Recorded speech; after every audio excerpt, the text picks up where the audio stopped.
Actually press the go live button. Stream Deck. Go live. Twitch. Oh, OBS. I need it to be OBS. Stream. Ah, yes, yes, yes. I need to add one more in here. Stream Deck. Stream. Stream. Stream. Title. Start stream. Okay. There we go. Okay. All right. Hello, everybody, and welcome to the stream. My name is Nick Larson. It is December 10th, 2019 at about 10 o'clock in the morning. Let's get started. So I want to go over a few things. I've been working on the list that we made a few days ago, maybe a week ago. Let's see what's happened so far. Figure out how to not forget to turn on your stream bot. Thank you very much, Rambling Geek. You helped me how to do that. Really appreciate that. To done. To do. To do holiday streams. Okay. What else? Actually get notes out for most of the days of streaming. That actually happened today as well. If you go to the website, to cultureofdevelopment.com, you will notice that on the streams page, there is now things all the way up until yesterday because I went through and did them all. Man, that took forever. I had to hack it a little bit because I lost the dates on a lot of these and I need to rewatch the videos, so I put like everything in July as fake. I mean, obviously this finally making a Twitch chatbot happened like a day before this. Yeah, just got to work on that. Anyway, so that actually got done, which is good.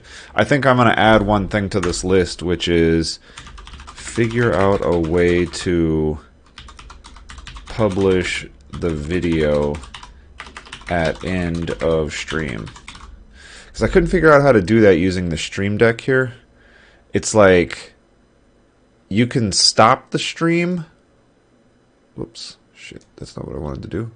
You can stop the stream, but then like on Twitch, yeah, there's nothing to like export your last video. So I need to figure out how to do that. And I don't really want to do it manually every day. I want it to just sort of be automatic as much as possible. Make the subscription story generator. Sure. Learn some industry standard tools. Okay. All right. Today, what I want to work on is,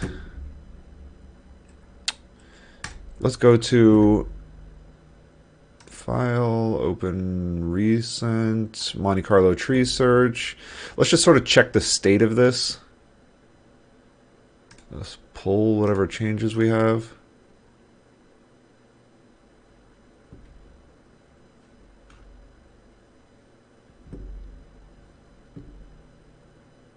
Come on, you can do it. Okay, apparently you did it. All right, we have Othello blazor. This and this. Okay. What is .vs? I must have opened this in Visual Studio.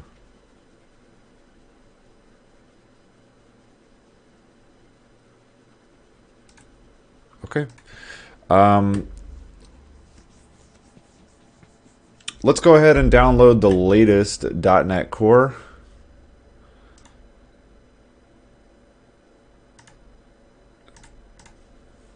Okay. .NET Core. Download the latest .NET Core SDK. Core 3.1 Core Runtime SDK.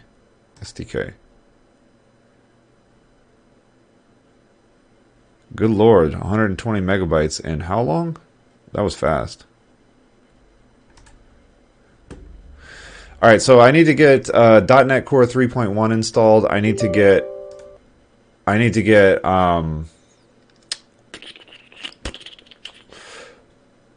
the blazor wasm template installed.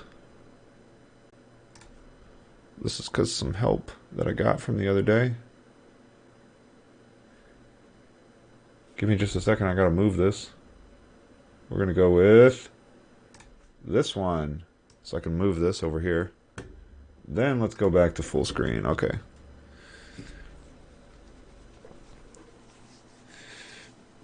And then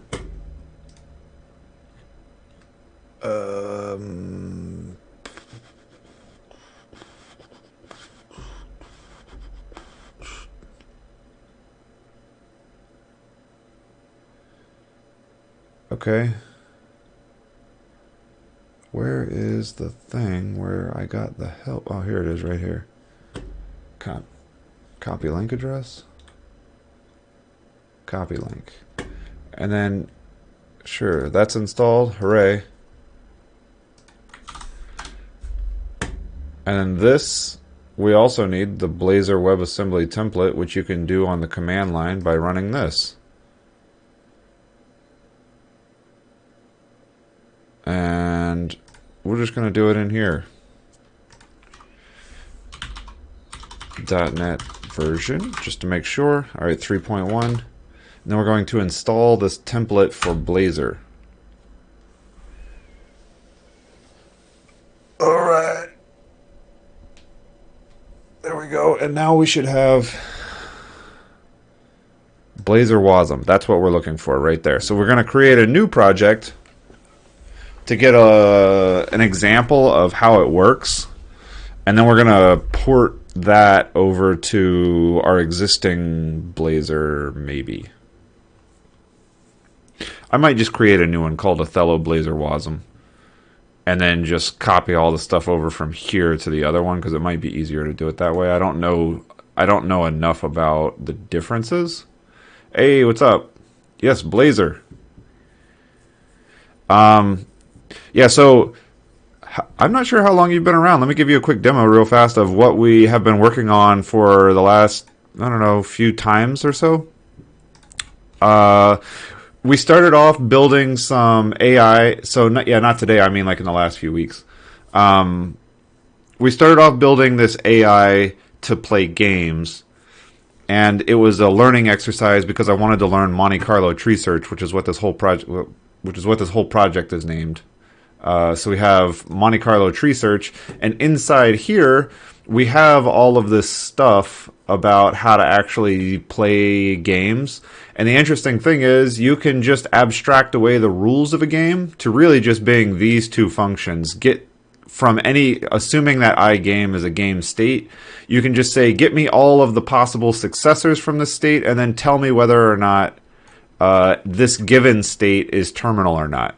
And using just these two things, defining these two rules, you can play any game with Monte Carlo tree search. The rest of this stuff is just here for like making things easier, but it's not necessary.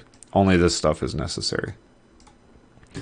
And because of that, I implemented first tic-tac-toe.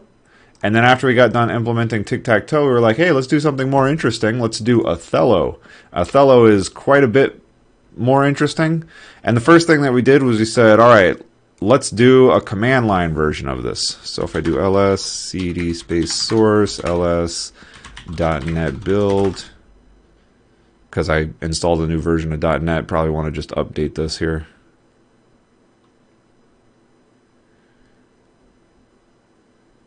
There we go. And if we say .NET run project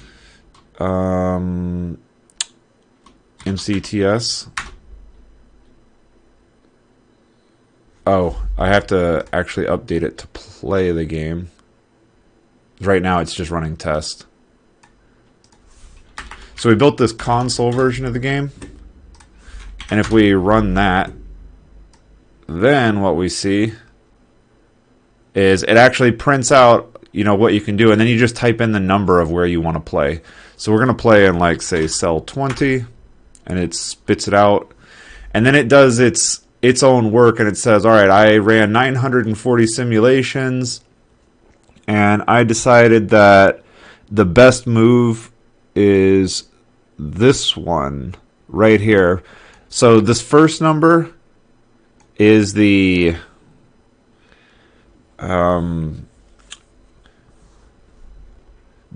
upper confidence bound number, which is what determines which move to play next. But this number on the right is the actual win percentage. And this actual win percentage is the thing that it uses to make its decision about where to play next. Sort of. It actually makes its decision based on this right here, which is the number of games played. Period. And whichever one gets played the most, it determines is the best, because based on the way that it's all built, it will choose to play the one the most that it thinks is the best. It balances what's called exploration and exploitation. But when you get to the point of actually deciding which move to make, you go 100% exploitation. We can get into the details of it if you want to. But for now, I just want to show you that, like, we created this, and this is, like, really not usable at all. It's really difficult to see.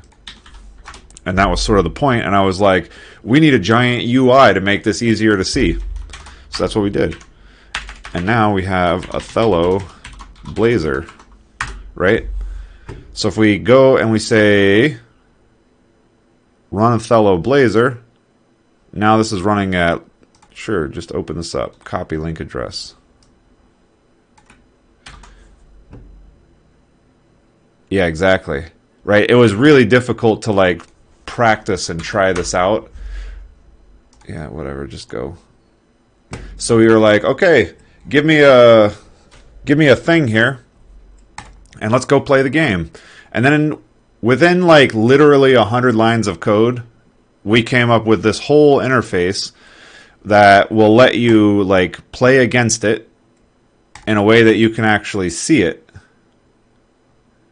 It's not private, it's localhost. What do you expect? Oh, yeah. Yeah. And the interesting thing is, it tells you, as it's making moves, what it thinks its chances of winning are. So if it went in cell 12, it thinks it was going to have a chance of 51.4% chance of winning.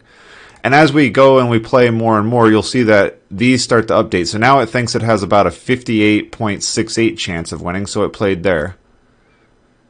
Now it thinks it has about a 59% chance of winning. And this is sort of how it works, which is we're just going to keep choosing things, basically.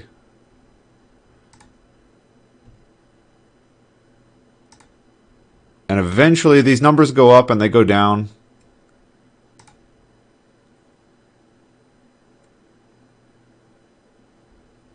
And I really want to get to the point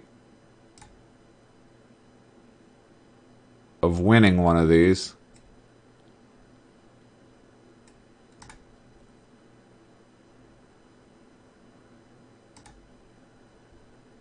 There we go.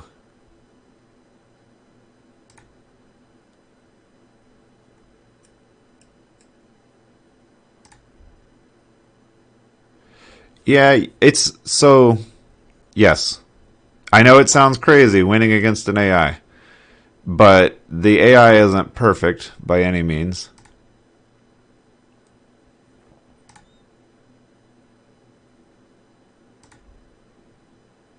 And so it is totally beatable.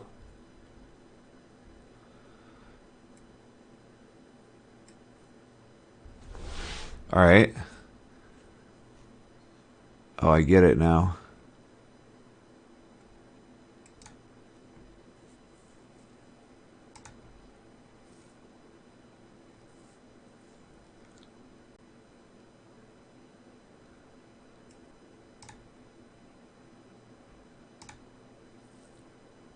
That's not good at all.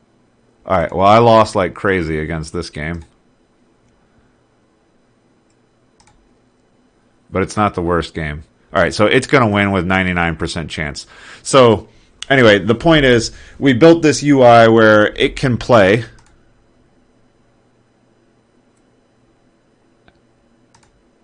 And hooray, it continues to do so. And it beat me. It beat me pretty bad here, 25 to 39. I've only beaten it one time. Let's put it that way. But it is beatable. So based on the way this thing plays, it's effectively making random moves at the beginning because the simulations are very, very small. By the time you get deeper into the game, about halfway into the game, these simulations are up in the like tens of thousands. And you're going to have a really hard time overcoming its ability to figure things out at that point.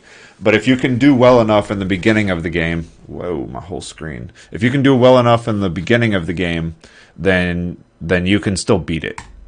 But anyway, so we built this whole thing, and the crazy part about it is like it only took, like, in terms of code, it's this one Razor file. Everything is contained within this one Razor file. There is like no additional helpers. And it's what, 150 lines of code for the whole thing? And it's even crazier than that, right? Which is, if you play it again, there's a help mode. You just click help me.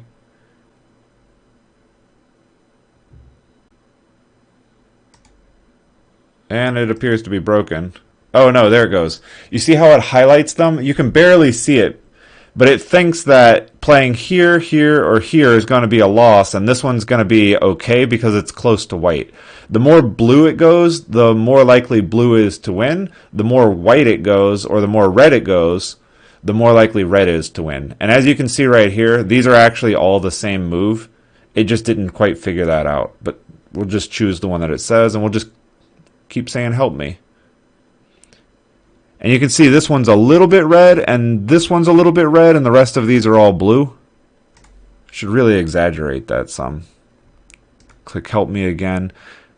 And as we get deeper into it, you'll start to see. I'm going to go with that one. I think they were all the same again. Alright, so definitely don't want to choose this one. Definitely don't want to choose this one. That's what I'm saying. Definitely don't want to choose this one. And now we're going to get that cell because it's the most red. Right? So within this 150 lines of code, we came up with a way to like build a tool to help you beat it. And now look, it thinks it's going to lose because it gave us moves that were going to help us beat it. Right? And that's like the fun thing about this. I love building tools that make it like easy to learn how to be better at something. And that's what we crammed into just 150 lines of a Razor file, which is awesome. But the problem is this is server side Blazor, and I want it to be, yeah. Oh, you're recording me streaming. Okay. This is server-side Blazor, and I want it to be client-side Blazor. So that's what we're doing right now. We're just installing all of the client-side stuff so that we can do the client-side part of it. So we got this installed, and then I want to say we already just installed. Oh, I lost it. All right. Nope, that was the build.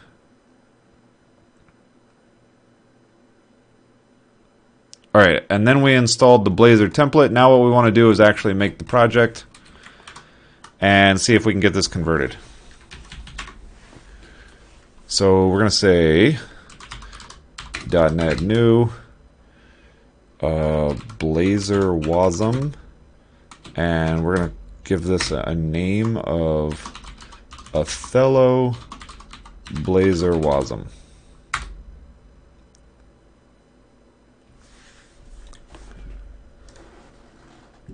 And then ideally, all right, Blazor wasm. So we're going to say cd cd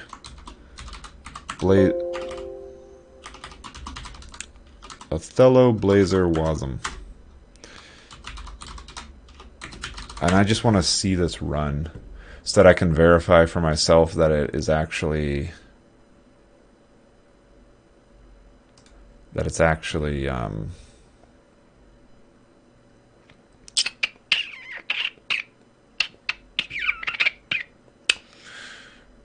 okay, 5,000. So now we're going to go back here, and we're going to go to 5,000. Reload, reload, reload. 5,001. There we go. How is Blazor working for you? Take our brief survey and tell us what you think. Oh, that was an actual link. Damn. Okay. Counter. Click me. Alright, and the thing that I wanted to do...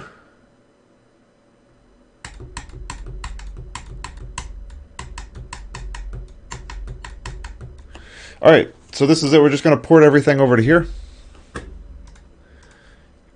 I think the way that we're going to do this is we're going to do F12, and then we're going to go to, yeah, network, refresh.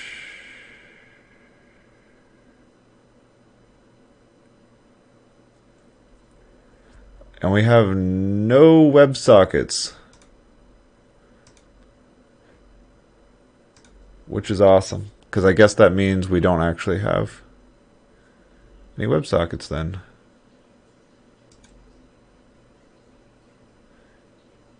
Oh yeah, you can see it actually loading up the DLLs right here.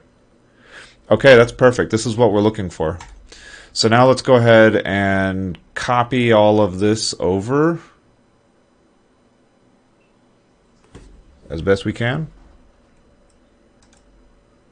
Othello, Blazor, Othello, copy.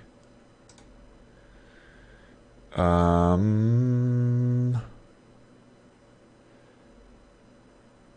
going to put that in pages. Paste. Okay. Then in here, we need this to reference. Okay, let's kill this. We want to say cd.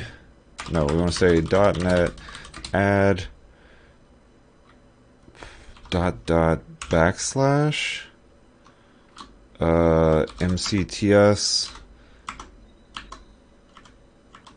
mcts.project. What? Required command.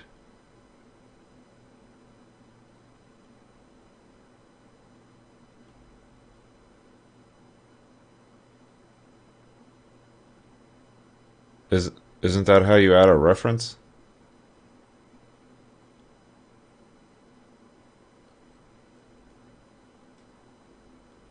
Add reference? Sure, add reference.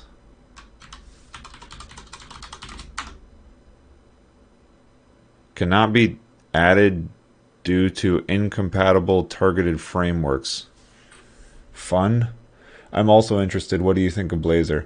So far, I think it's interesting. I am barely into it. This is my first time using Razor Pages or Blazor. I really like the idea of WebAssembly. In fact, I had blogged about it in the past, so that was something that was super interesting to me. I'm a little...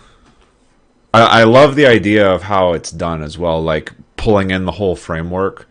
And compiling the framework so that you can just keep all the DLLs the same. Like, that's a really, really interesting way to go about it. Instead of like taking each one of the things and compiling it, like each one of the libraries and compiling it individually. I really like this approach. I think it has a good ways to go. I know we're about to run into problems because exactly this, it's incompatible framework types. So let's go ahead and change that, which is going to be troublesome. Okay. All right, we're gonna remove. All right, so we have some work to do here. I'm gonna remove this. I'm gonna go ahead and remove this so that we can compile. because we're about to have to create some new projects. We have MCTS. I would like to add a new project. Yeah. Okay, cd ... Basically what I need to do is this project right here is .NET Core 3 and has an output type of exe, and I need to get rid of that because blazor wasm can only run on net standard, because the mono, so they compile the framework, but they compile a version that can only read net standard. And so we have to sort of make whatever changes to this project are necessary to get it to compile as net standard, which I think there's only one issue with that. So first off, let's make this net standard. Standard 2.1. And now we're going to have this one little problem where this is no longer a program, so we need to pull the program out. So I need to create a new project, .NET new console, and we're going to call this MCTS CLI, because I'm just going to pull the program class out, basically.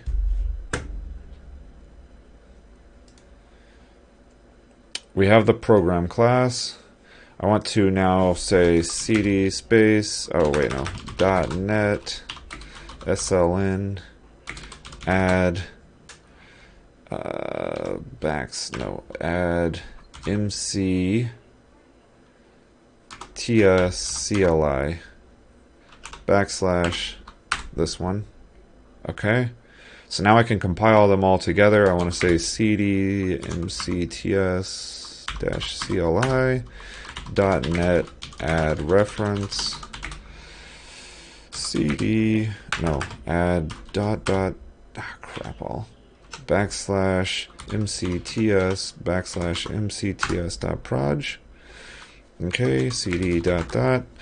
Now I can take this program class. We don't need the debugging test anymore.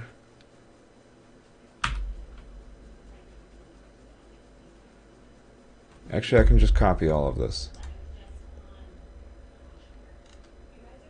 Well, I don't want to do that just yet. Okay, so I want test. We have this test class right here, and I made this function called run tests, which actually is just a really hacky way of saying take the class itself and then find any function that starts with the word test and then run that function, period. So we're going to make something called test.cs, and we're basically going to abstract this. Namespace MCTS public abstract class test. Whoops. And then we're just going to pull that function out. And then we're going to make this test.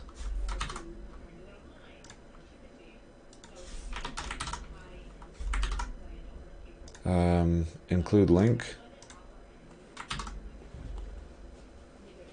Okay, I think that's all we have to do there. And then we can create a class called, and I don't need link here anymore, which is great. And then we can create a class called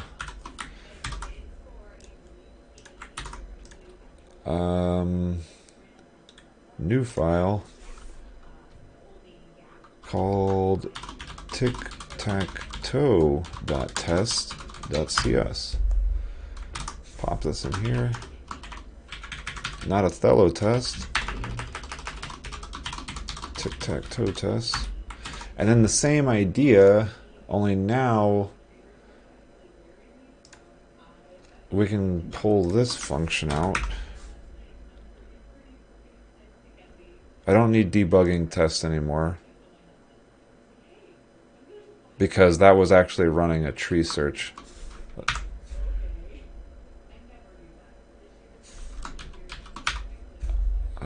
Tic-tac-toe test.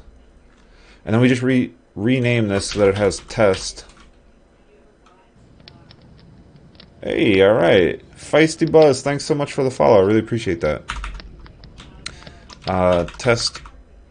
Test is terminal. Okay. And then in here, we no longer have it like that. We basically have this. Tic-tac-toe test. Okay, now we can take this whole program class, which just has my one play game and doesn't have any tests in it anymore. We can rip it out completely and put it in this other program class in this other file.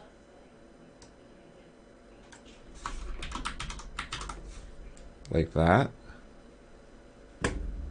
And then I'm going to say, what, using MCTS.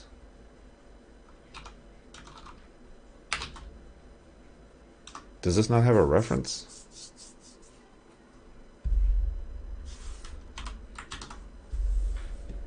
How does it know what this is? Oh, it doesn't. Okay. Let's just remove this program class now.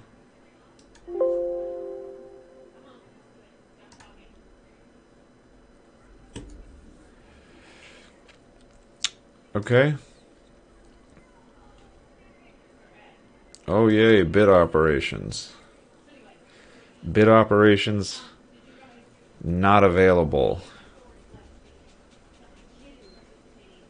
Bit operations not available, right? Because it's net standard, not net core. Okay, so let's abstract that away. Fun. We're gonna call this what, bit twiddling, I guess.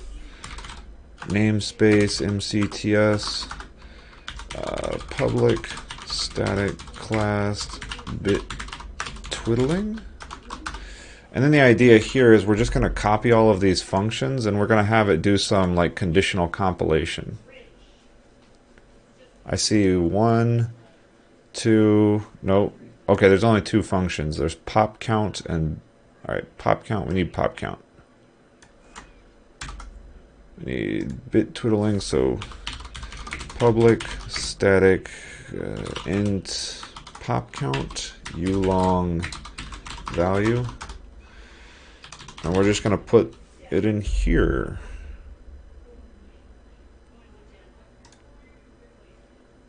So we don't have bit operations, but we know where they're at. They're in system.numerics. So we're going to put it up here. And then we're just going to copy and paste that line. And this will make sense why I'm doing this in just a moment. But effectively, if bit operations is available, then we're going to choose to use it. And if it's not, then we're not. So now I can change these to bit twiddling, and this file will be fine. Okay, great. Trailing 0 count. All right.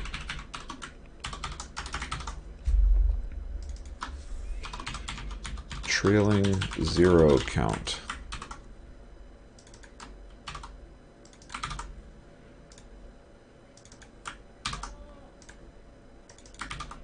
Ah. Okay. And now I can do these. Okay, and then we can get rid of this. Okay. And then in here, we're going to say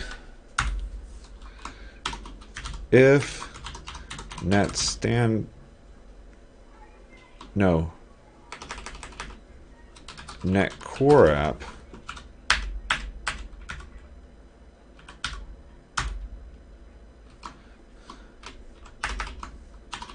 else, and if return 0. Okay, see, now we're at the point where we can actually compile. Well, we're almost there anyway. If net core app. I imagine there's a better way to do this, but it works. Return 0. End if. Okay. Okay. So if we have those things available, then we will just compile those. Otherwise, we need some replacement functions. Then we need some replacement functions. How are we going to do this? We need some replacement functions. Okay. Okay.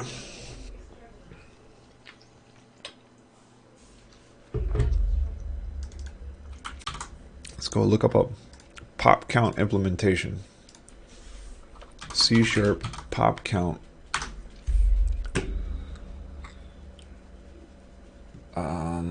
Here we go. I knew it was going to be something fancy. Okay.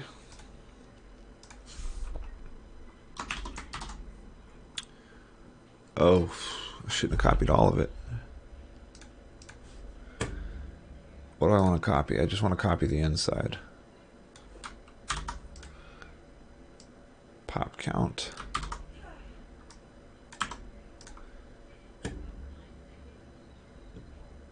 That's ridiculous. I'm going to go ahead and say I don't understand this.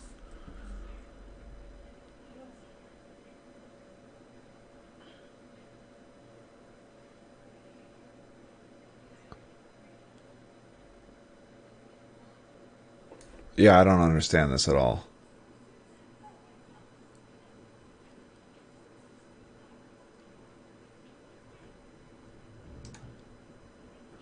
Yeah. Some magician created this. Let's link them. Copy link address.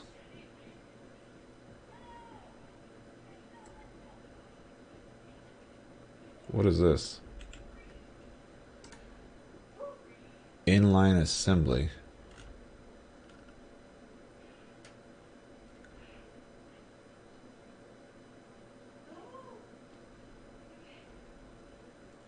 Oh, this is insane. What? Jesus.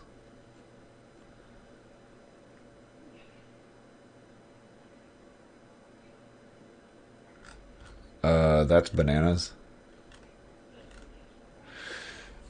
Okay. Crazy. How about we just instead copy the share link? Copy link address. Give some credit where we found it. Okay. Next one, trailing 0 count.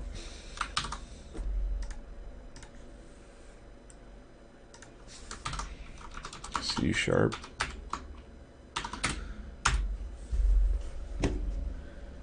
No, I'm pretty sure I meant this. System.numerics. Bit operations. Hey, look, the actual implementation of it. Is there a... Oh, there's leading 0 count. Okay. Pop count.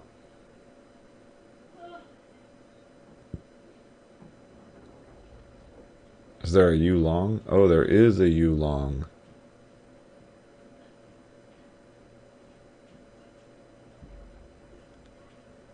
Oh, that's crazy.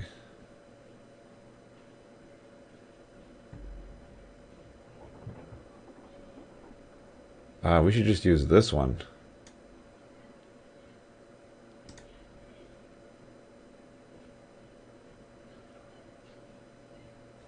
Is it the same thing? It is the same thing. Crazy. I think this is easier to read, but I still don't understand it to save my life. Give some credit, meaning remember who to blame. Yeah.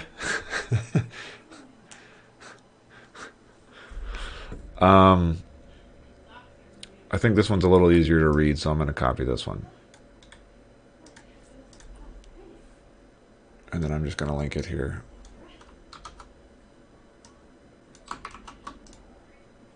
And instead of having that linked, we're going to link this one.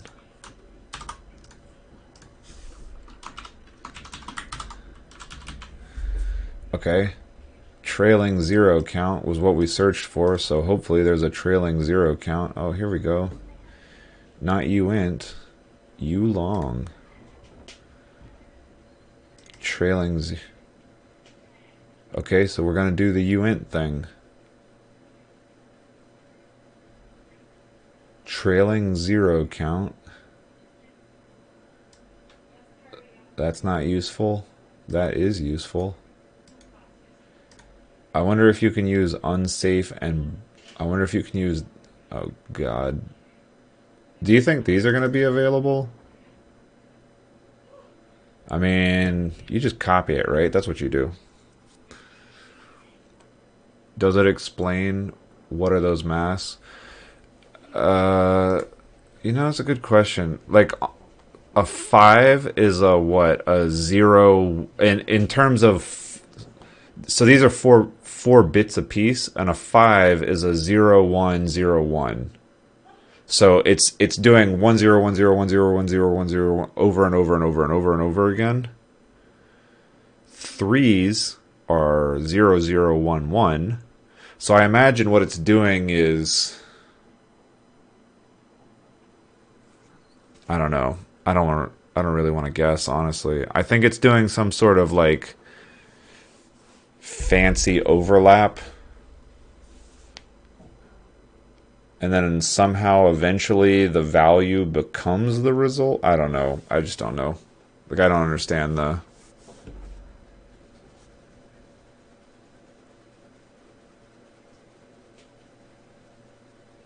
I don't understand.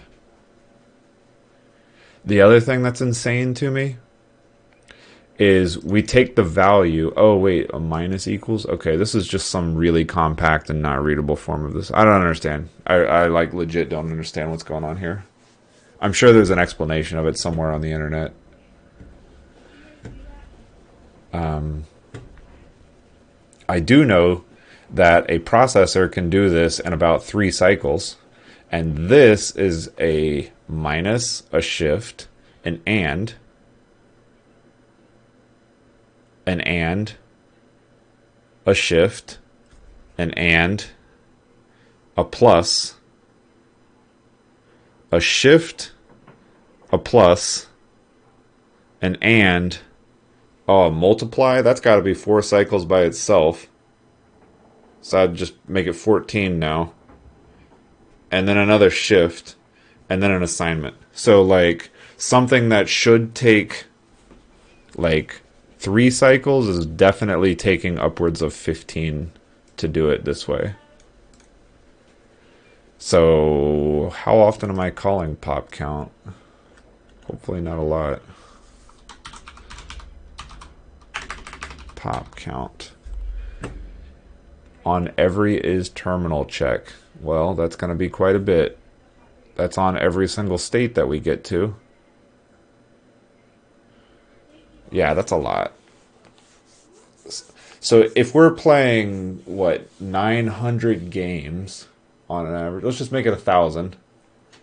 And the games have a length at the very beginning of 64. We're now playing 64,000 states.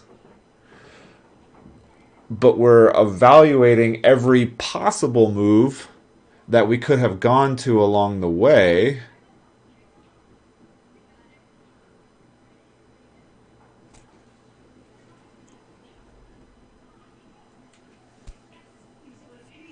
Which is, what, an average of, what, 7 or 8 or 9? Let's just make it 10. An average of 10. So about 640,000 times we're doing this. Yeah, it's going to slow it down a good bit. It's going to slow it down. What's the other one that we're doing? Trailing zero count. Oh, which we are doing way more than that. We're doing 8 times for each state.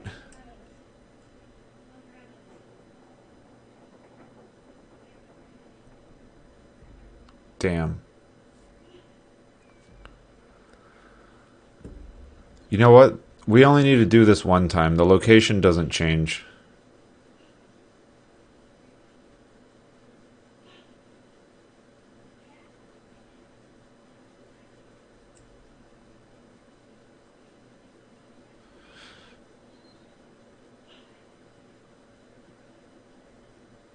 Location index.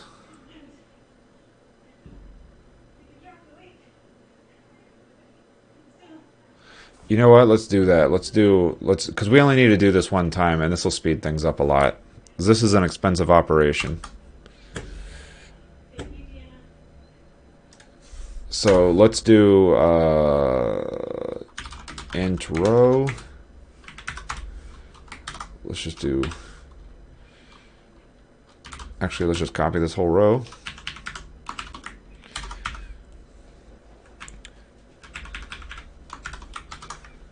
And then we have location index divided by 8. Loc index divided by 8. And then here we have int call equals loc index remainder 8. So now, instead of passing in the location, which please tell me is not used in here anymore, thank you, we can just pass in the int row, int call. And then we can say row plus equals row shift. Call plus equals call shift.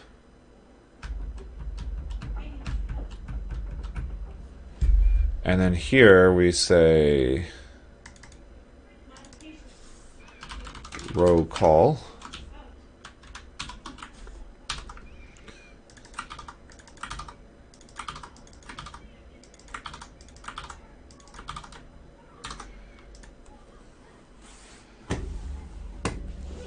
Okay, now we're only calling trailing zero count. Oh, well, actually, I don't know if we're calling it more than... We might still be calling it more than once. Oh, that's fine. This is just a description thing, which we don't actually use very often. I don't think. Well, there's 5 references. Where are we using it?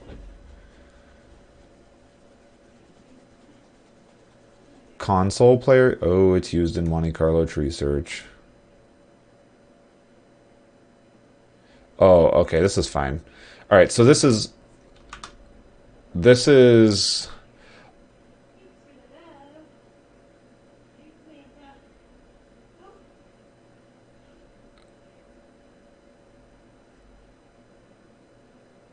okay, so what it's doing is it's saying, give me the tree search. It's doing all the rounds, and then at the very end, it's saying, okay, just give me the successors and give me their descriptions. Okay, so this isn't that big of a deal right here. I'm not that worried about this.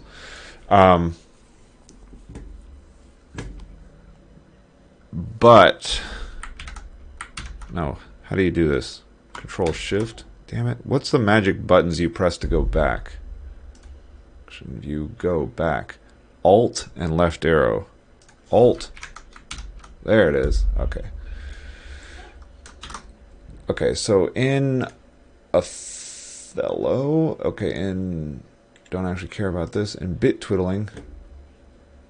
All right, we did make changes here to do these up front. I think that was a very good choice. I don't know what the extra cost of passing an extra parameter in every time is. You can probably actually get away from it because the only thing that changes are the last two parameters. I don't know if it will like optimize that away. Who knows? Okay, but regardless, we still need to come up with a trailing zero count. So, back to this thing. We're going to have trailing zero count uint value. Oh, this is another good idea. Let's inline the crap out of these.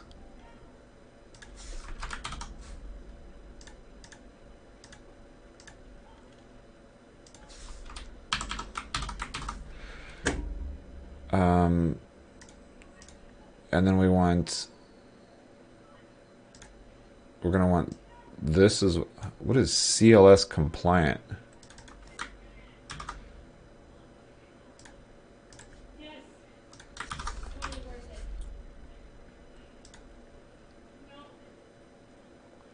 Indicates whether a program element is compliant with the common language specification. The following example applies to the entire assembly. The following declaration generates CLS compliance warning because the type uint32 is not specified in the CLS.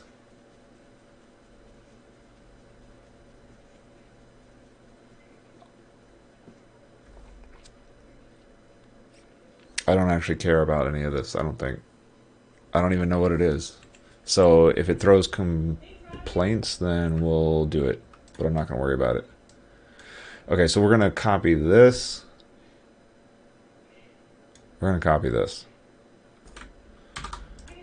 Basically.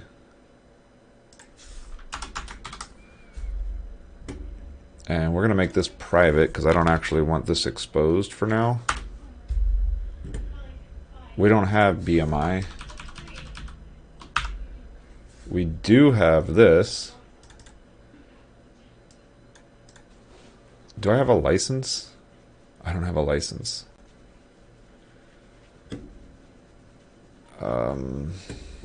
Shit. Of course I don't have a license. Okay, let's just put that on the list. Get license file for MCTS. Don't let me forget to do that, please. Because I'm copying other stuff in here, I need to have a license on this, I believe. Depending on what the license is that I'm copying from. Unsafe does not exist in the current context.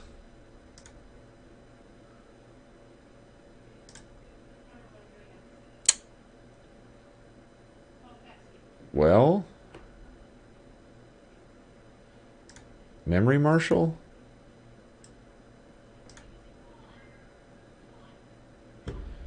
Trailing zero int pointer using system. I'm not sure if we're going to be able to fix this one. Unsafe's not a variable. Thick. Okay, let's see if we can get this to work. Let's just get as close as we can and then... So what is this? Trailing zero count day... I think I saw that up here. Trailing zero count.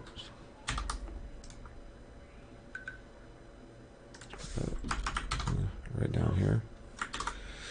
Okay. And then let's put the implementation of this in here. Where were we? Trailing zero count.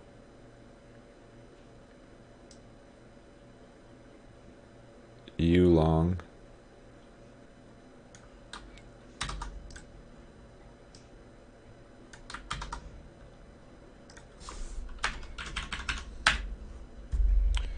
Okay, so everything seems to work except this unsafe bit. Which I'm going to guess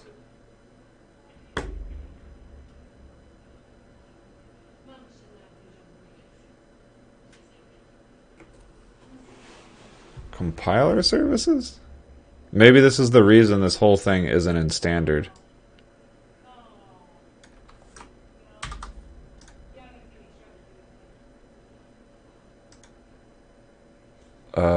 Unsafe class. C#, this is going to be impossible.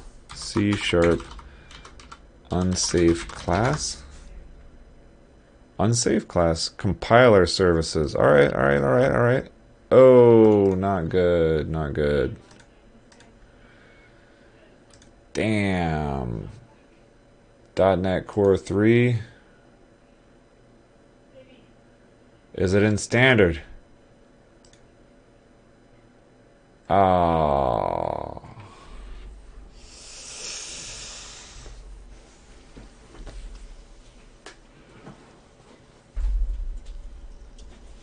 Okay. What is it using unsafe for? Add byte offset, uint.max value. Right shift 27 is always in the range of 0 to 31, so we use unsafe.add byte offset to avoid bounds check.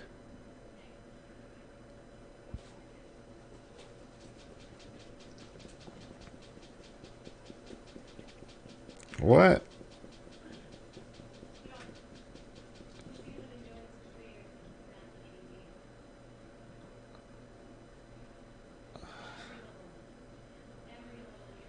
Yeah,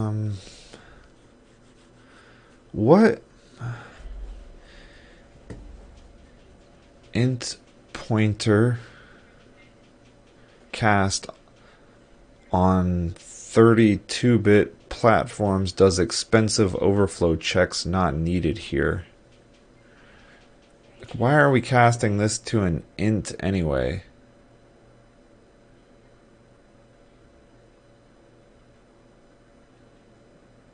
Like, this is some magic right here.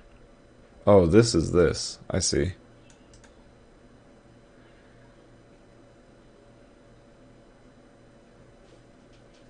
Int pointer?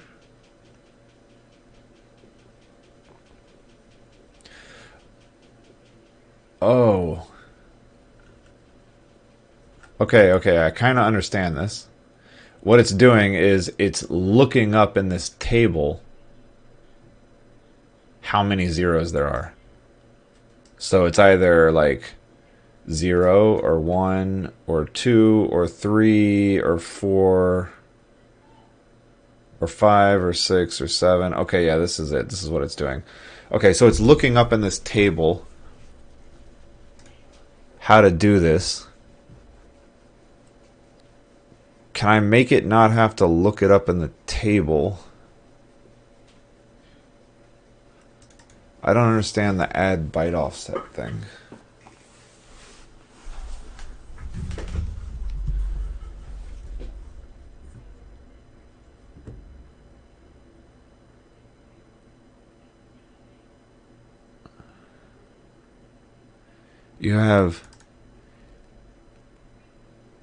I have never seen... Oh, it's casting a negative... Oh, okay, alright. Okay, first things first, you take the value, you cast it to an int, you take the minus of that value, which I think you can probably hack. I think you can probably hack this in a much easier way.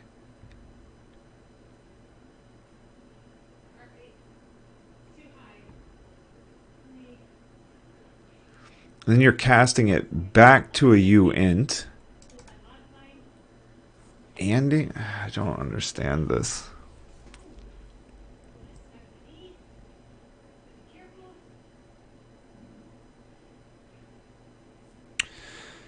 Let's just search for this name.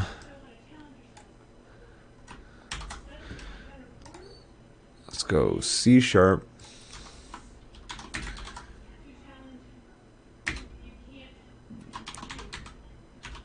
Trailing 0 count.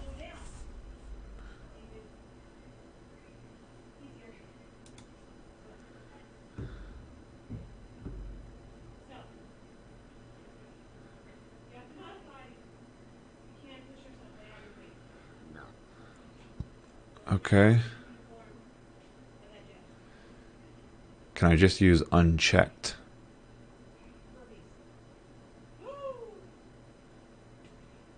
No, that takes in an int. I have an unsigned int. That's the whole problem.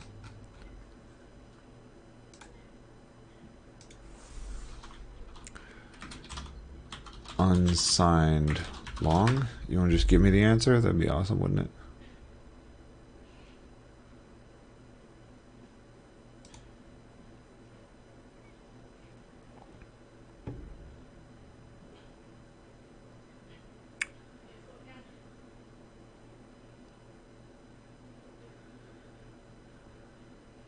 That is not C sharp.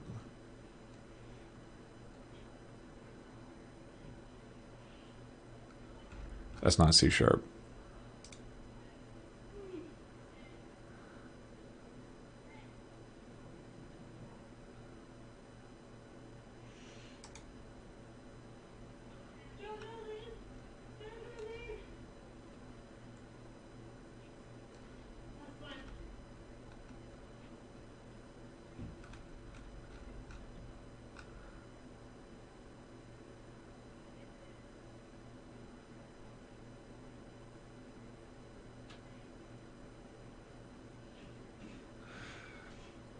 How expensive is this?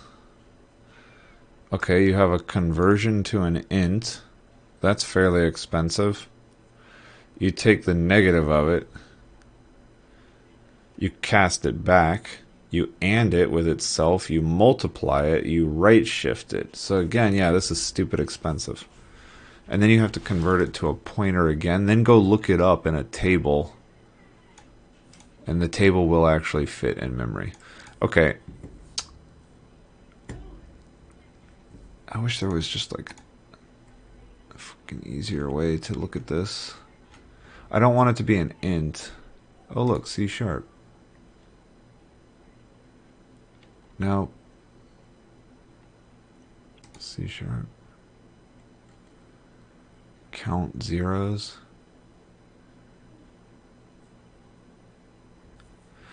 I guess you can take advantage of this. So this is always going to take the same amount of time. But because... So let's think about the data that's going into this, because this might actually be faster, since it will... No, it won't bail.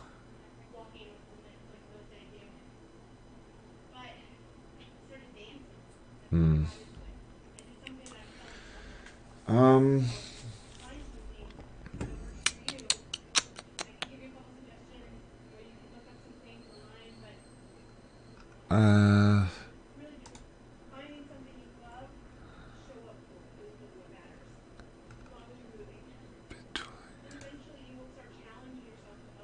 Oh, look at that.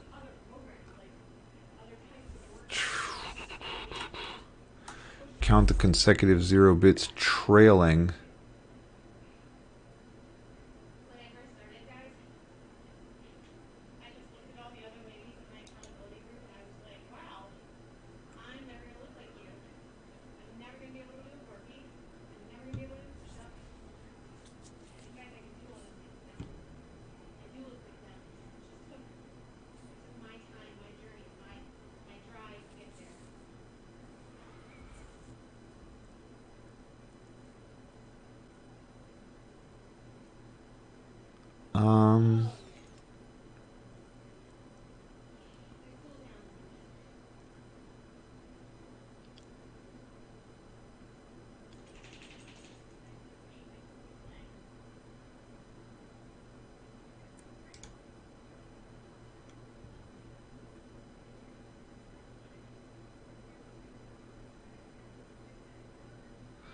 If we can just get rid of this, then we solve the problem. Like, I don't care how crazy expensive this is.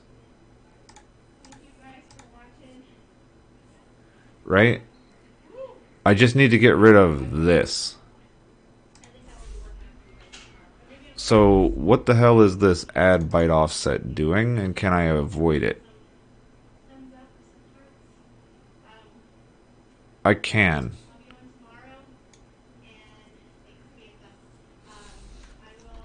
You know how I can? It's literally just looking it up in this.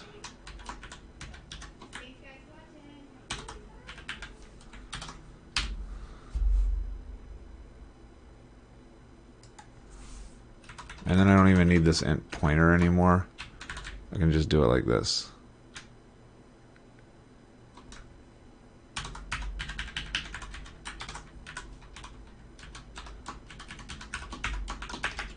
Okay.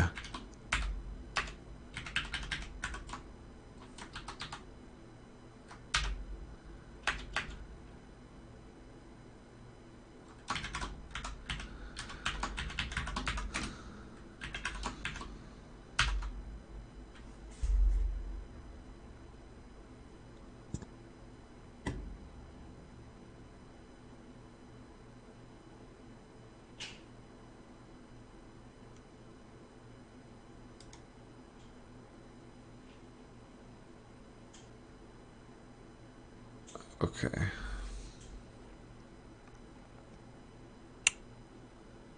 I wonder if that's correct.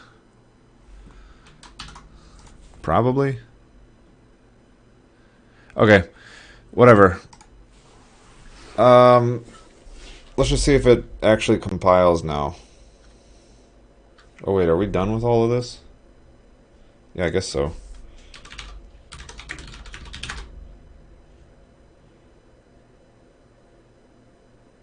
Some projects have trouble loading.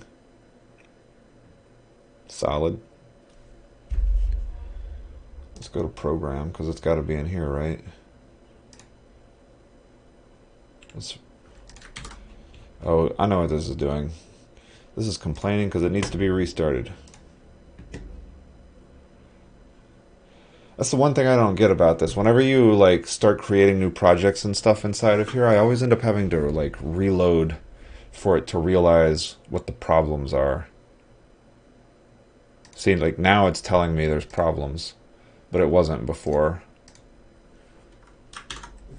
It's like my only gripe about VS Code, but everything else I love about it. Let's try it one more time. CD space source.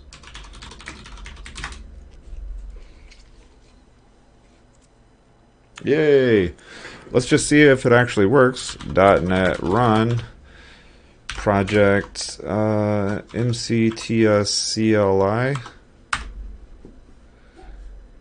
Hooray! Alright, look, it still works. Let's see if it actually works by choosing one here, 43. Look at that. Okay. I'm going to go ahead and say I think it works. Yep, that's my answer. And 940 is comparable to the 940 that we had previously. So I'm going to say that we slowed it down. I'm going to say that we slowed it down by having this extra bit twiddling class and not compiling it as netcore app. Let's make sure that we're actually not. Okay, yeah, it's definitely net standard. So we slowed it down, but then we also sped it back up by only running in Othello, only running this trailing zero count one time instead of 8 times per move generated. You know, we could.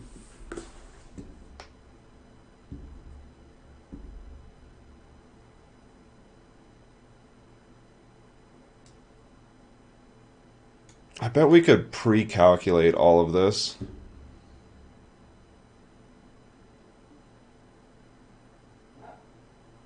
And have it be even faster. Right? So conceptually, like if you look on here, we have this X at this location, and, or rather, we have this cell right here, 19, and what we're going to do is we're going to check to the left of it, to the right of it, up diagonal, up diagonal, up, down, down diagonal, down diagonal.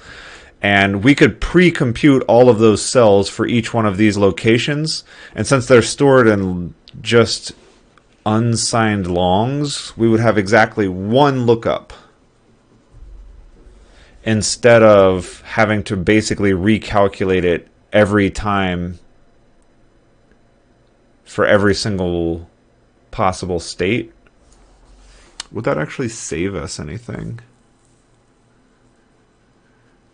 It would mean that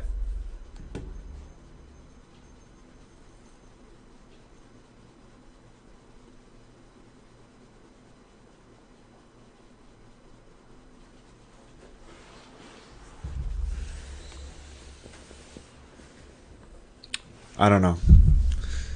That's my short answer. I don't know. And I'm not going to worry about it right now, because right now what we're trying to do is get this Blazor thing up and running. So let's do that. Okay, but I do want to put that on the list. It's interesting to me. Pre-calc looks, because then we don't ever have to run this ridiculously expensive trailing zero count again. Period. And just for the sake of argument, let's see if we actually did speed it up. So on the first run here, we did 940 of these.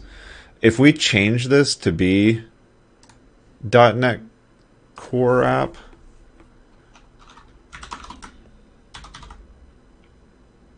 in fact, I think we can do it like this even. Target frame works. And then we can do .NET Core app 3.1. No, I think probably want to just stick to 3.0 on that. Okay. And then let's .NET build it one more time.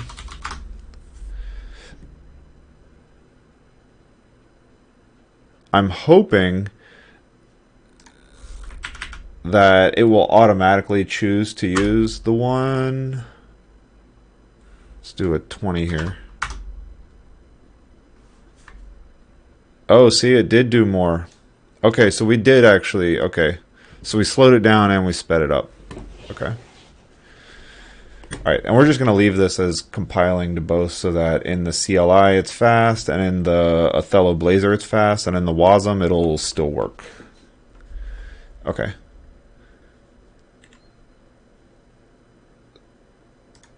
I don't really like this, but I guess that's about as best as we're going to do.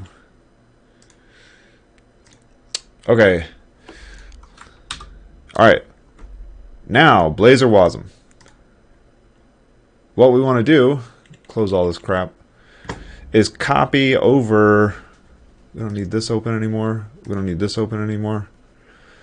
Othello blazor. We want to copy this page. This should be the only thing we need to copy over, I think.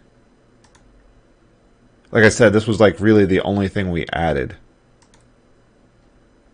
So ideally, by just pasting it in here. Oh wait, no, there's one more thing. Imports. Probably gonna have to update that imports. No? Oh, I see, it imports it itself. Okay, great. And then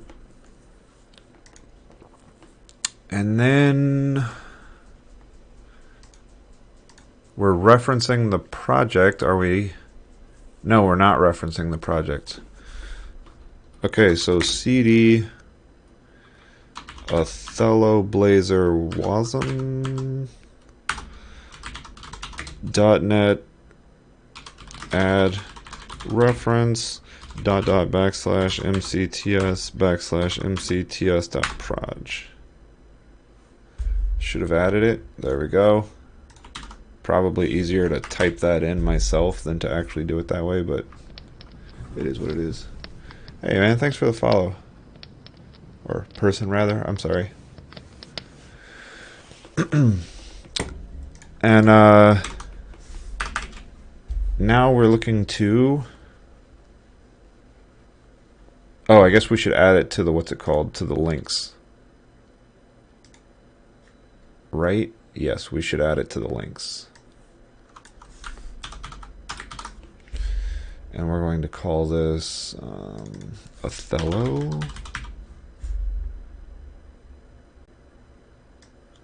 Othello.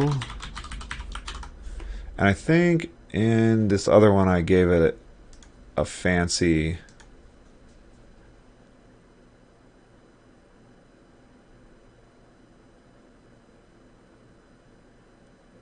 Isn't there...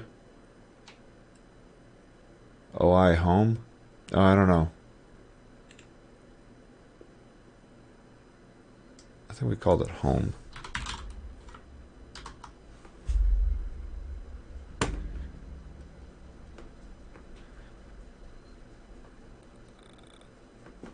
I guess we just run it.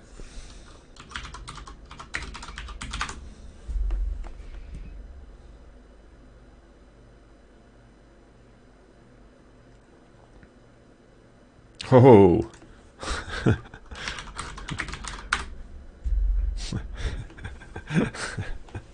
Let's see if it actually works.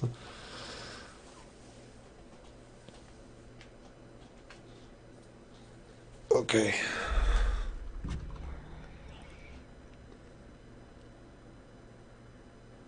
Oh, it's running. I'm just sitting here looking at it, waiting for it to do something. Don't need that. This one. Try this again. Look at that. Look at that. Othello. Oof.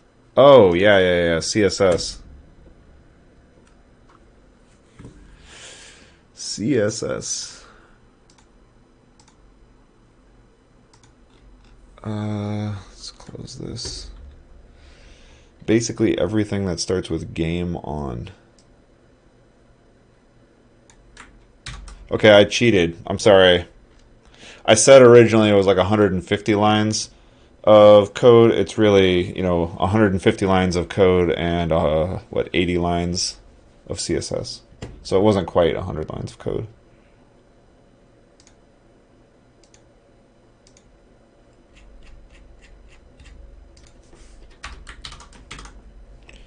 All right, let's try that one more time.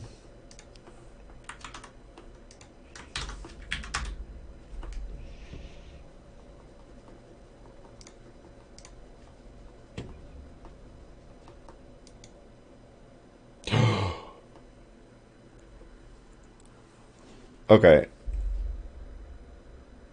Does it work?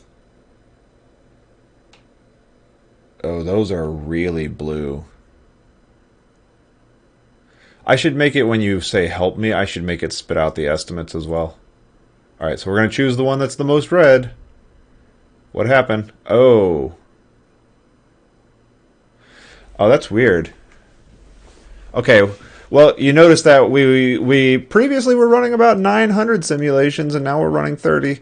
So there's a little bit of difference in the speed.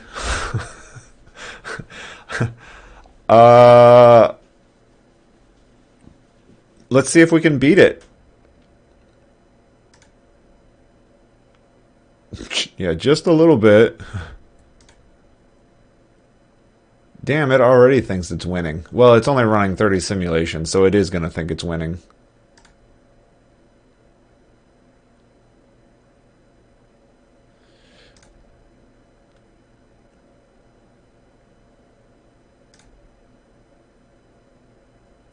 It's weird, but I think I'm going to be upset if we lose.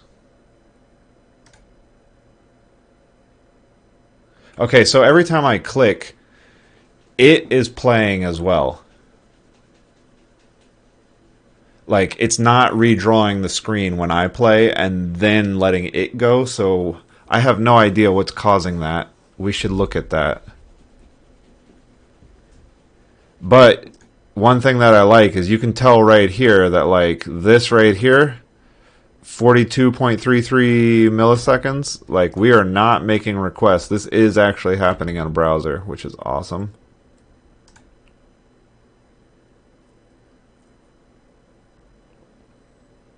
Yeah, let's go ahead and take a wall.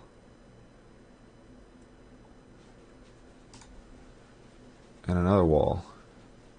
I'm just going to keep eating walls.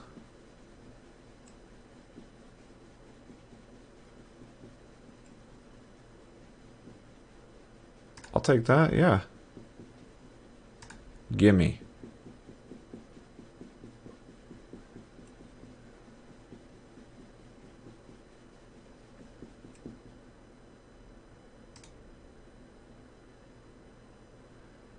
I mean, winning is weird at this point in the game.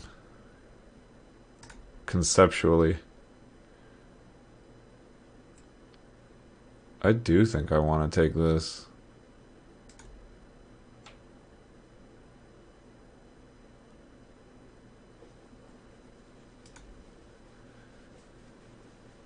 Okay, you just gave me the corner. Alright. I'm pretty sure I've won. It seems like it would be difficult for it to beat me at this point.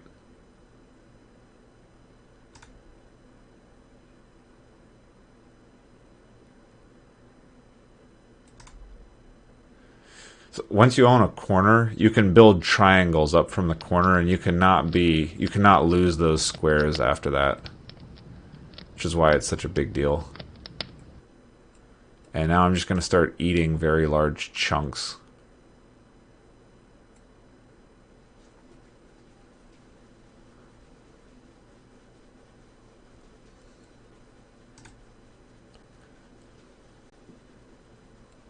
Yep. Give them. Give them.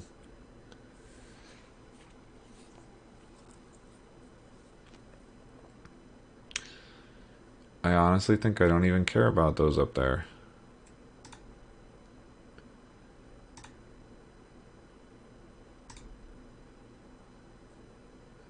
Alright, I feel like I won. Yay! Okay, this is bad. See, even at the end, it's only doing 2,000 simulations, and it was doing, what, 100,000 simulations-ish the last time? So I should also make it when red wins the game, like it circles this in red. I'm just not going to worry about that, though. Okay. Okay, overall, I think, like, we got it working. Let's see if we can get this deployed.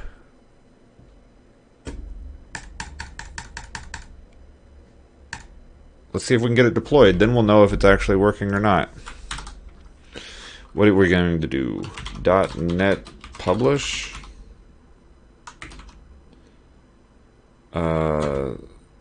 C release.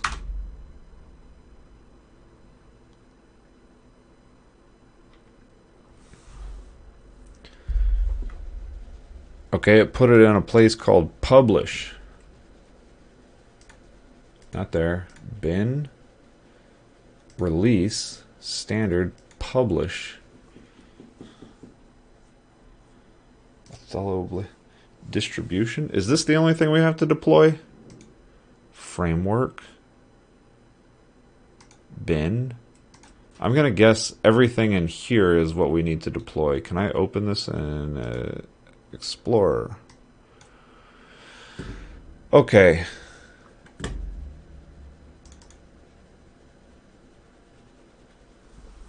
Okay. How are we going to do this? How am I going to get this on my website? Such a great question that I don't know the answer to. My website is deployed on GitHub Pages. Maybe that's the right idea. Maybe we just make it... How do you do GitHub Pages for a project? I don't want this. Okay. GitHub Pages. Website for your projects. Project site. Start from scratch. Create a new repository. Okay.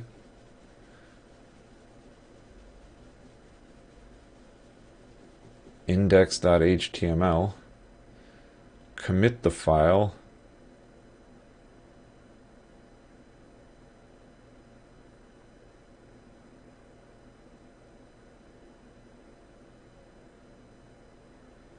Oh, I see.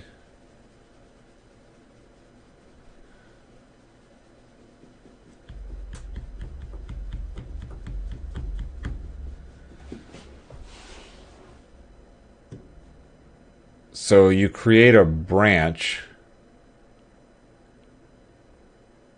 and then you commit it to that branch.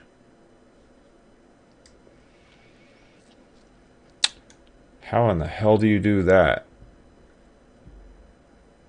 I have to like create a branch, delete everything, and then copy just the stuff that I want to that branch?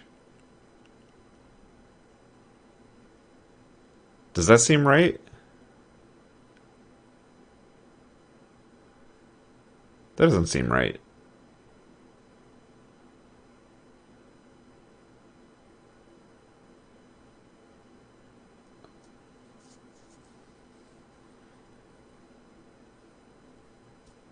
How can I do that automatically? That's the real question. Like if I make changes and I want to just commit and push,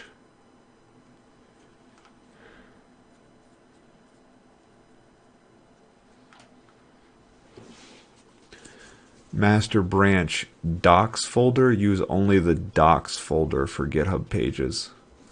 Why don't I just go to the settings and look at it, and then we'll know the answer. GitHub. I have to do this off screen, so I apologize. Monte Carlo tree search. Settings.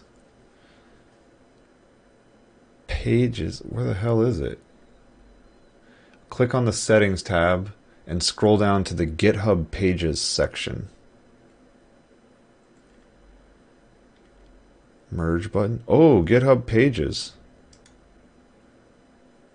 The docs folder. Use the master branch.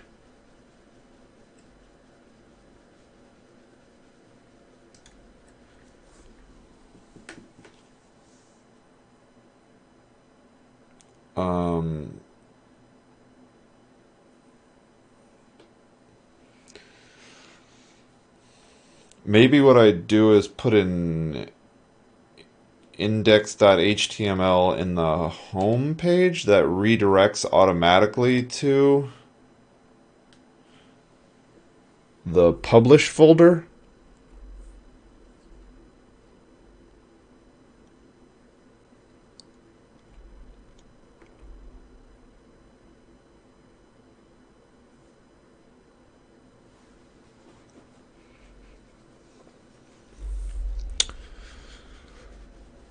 You know what? Let's just set it up to use the master branch. Did it save? GitHub pages source saved. Okay. So I did that, and then I guess let's see if on GitHub pages I can just... Alright, let's commit all of this. Let's commit all of this. There's a lot of crap to commit. I should have done this a little more piecemeal. Oh man, this is going to be a nightmare. Okay. We want this one, this one, this one, this one, this one, this one, this one, this one, this one. All right, and this was compile to net standard.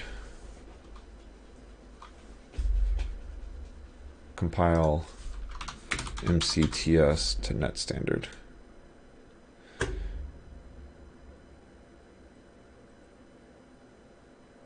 This is add Othello, blazor, wasm.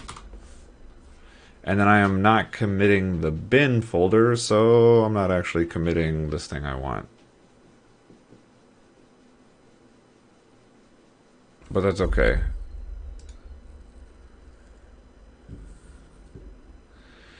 We're just going to make a docs folder. That's what we're going to do. Master branch, docs folder. Use only the docs folder. So I need a docs folder. Simple enough. Copy. Go all the way back to blazor wasm. No, go all the way back to Monte Carlo tree search. New. Nope, just paste. And then rename this to docs.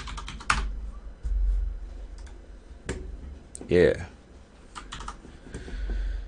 And then back in here, all right, we added this docs folder with all this crap in it.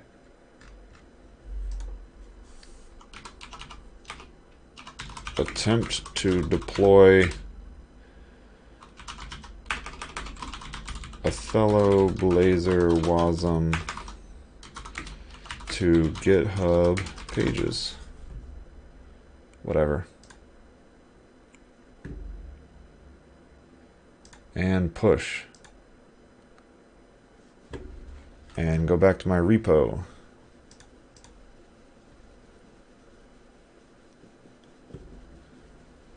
This will take just a moment, hopefully.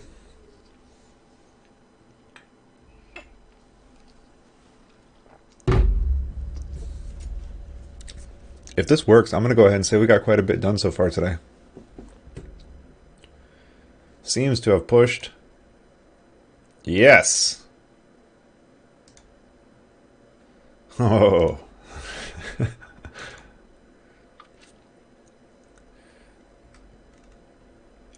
Take your bets now. Does this work on the first try? Okay. So now what did it say? How do you actually get there? All right, I did this. Now I need to go to http://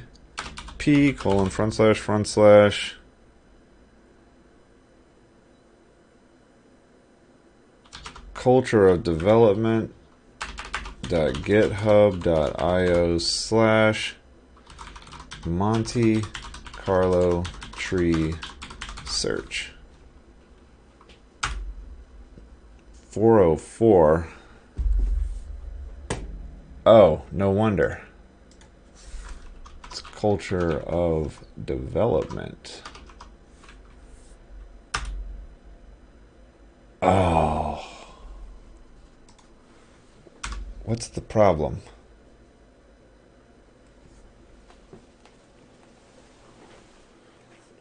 Failed to load bootstrap.min.css. Are they there?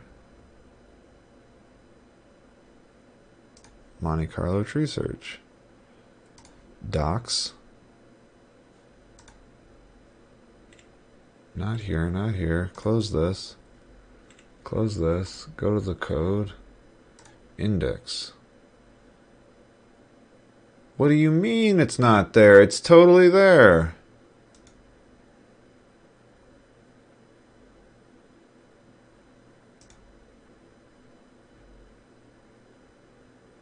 Okay, I'm going to take point with this now.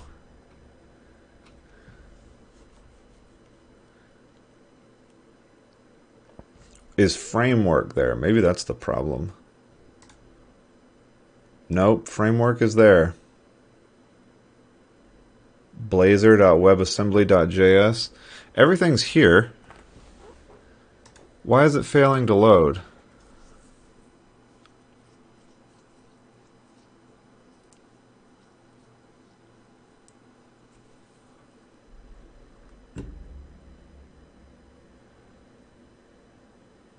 Oh, it's looking at cultureofdevelopment.com.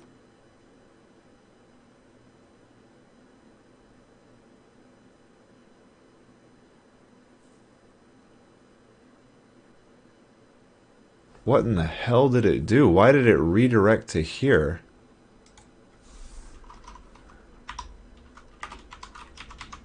cultureofdevelopment.github.io.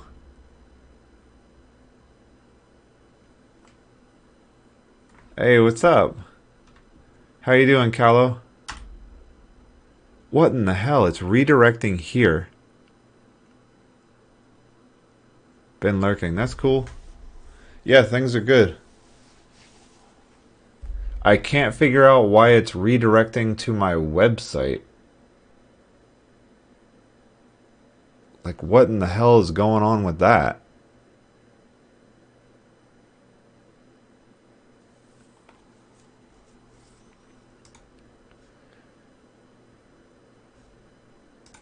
Why on earth, when I go to... Oh...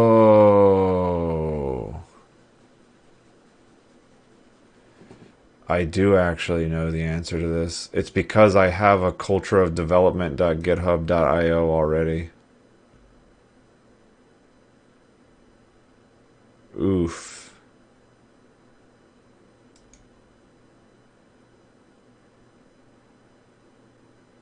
You know what? Whatever.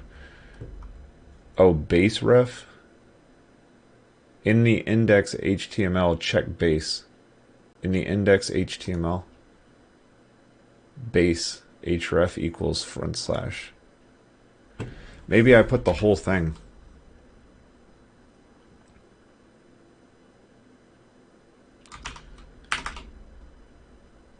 http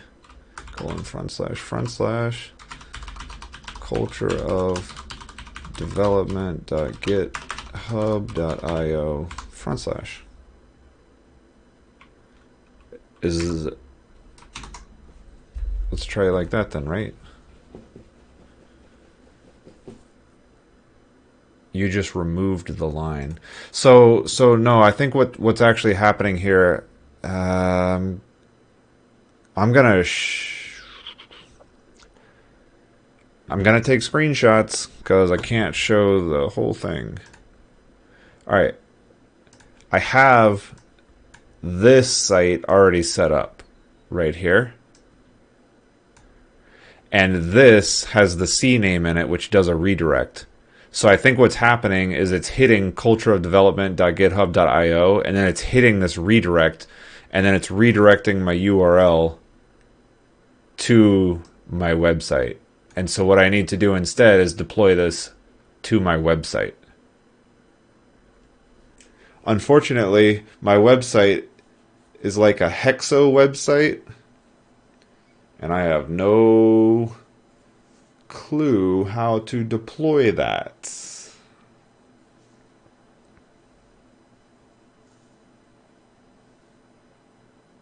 Actually, I do.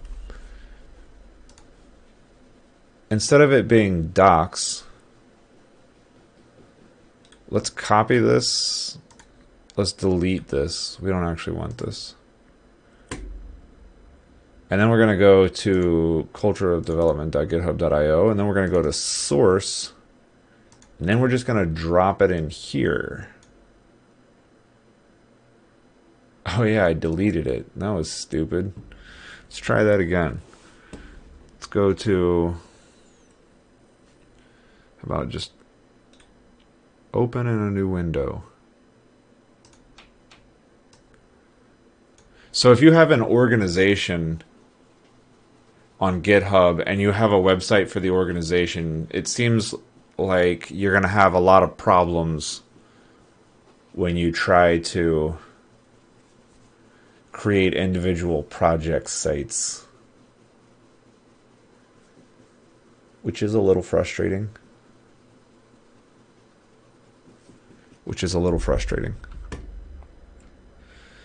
Culture of development. Monte Carlo tree search. Source. Blazor wasm. Bin. Release. Dot standard. Distribution.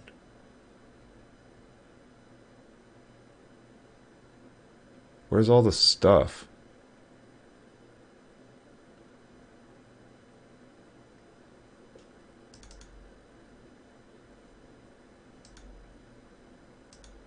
Weird. Oh, publish.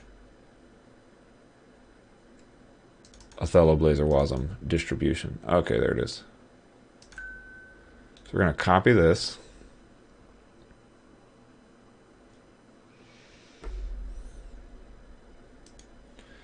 And then we're just going to drop it in here.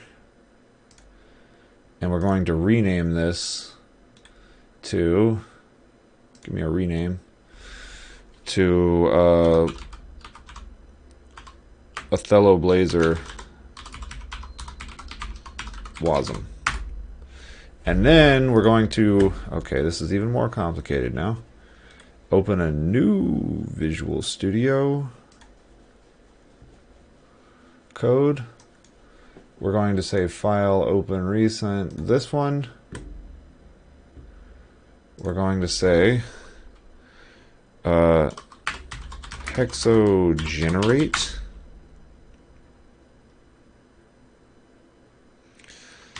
Hexo server. Okay, we can see it did copy all this crap over. So now if we go to localhost 4000, we should be able to test this locally.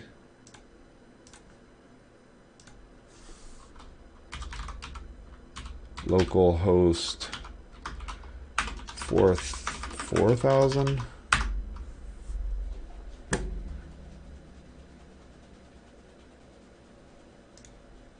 And then we want to go to Othello blazor wasm. Okay, an unhandled error.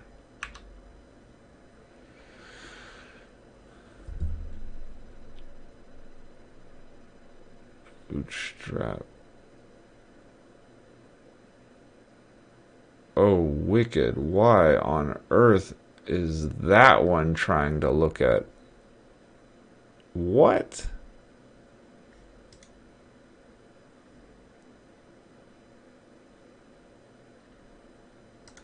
On earth? Let's try this.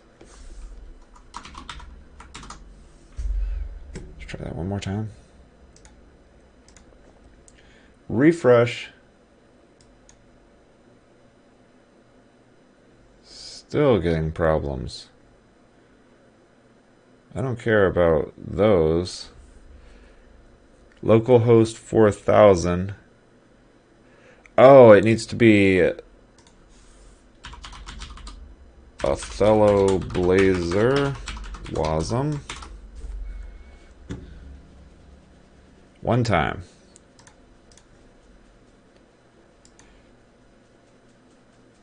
Still getting an error.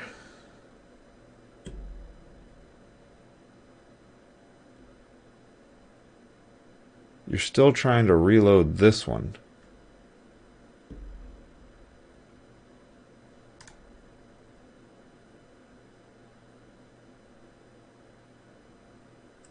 Yeah. We need to kill this. Yep. And then we need to hexogenerate again. Hey, Matthew D. Groves, I really appreciate the raid. Thank you so much. I hope you had a good day. What were you streaming on? Fake answers only, please.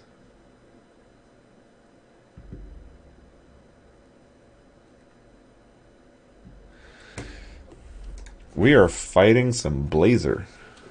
Well, we're not really fighting it. I'm just trying to understand it. It's more like the right way to think about it. Try this server thing one more time.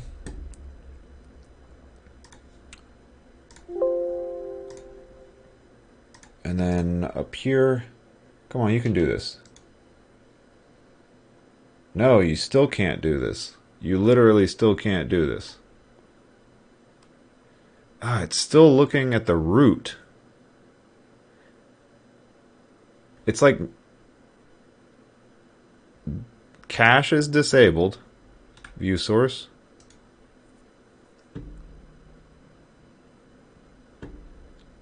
Oh, wicked.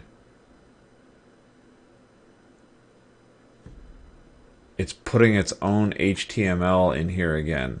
That's not valid. That's definitely not valid. I kinda don't want it to overwrite this HTML file. Cookie recipes, that's awesome. What kind of cookies?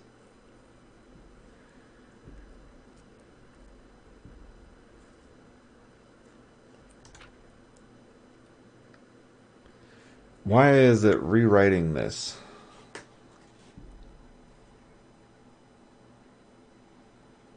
And how can I make it stop? Is the base only valid in the head? What if I just want to deploy this freaking file? I don't want to worry about it. Couldn't bake a cookie to save my life. Oh, it's just only. I've been making a lot of cookies this weekend. It's been mostly the like, you just pull them out of the bag and then you break them off and put them on the cookie sheet. None of the mixing or anything like that.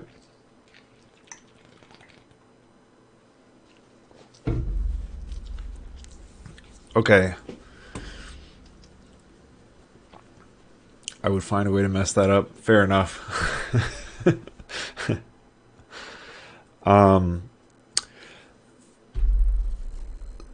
So this thing is insane. Actually, yeah, what if we do just delete this, right?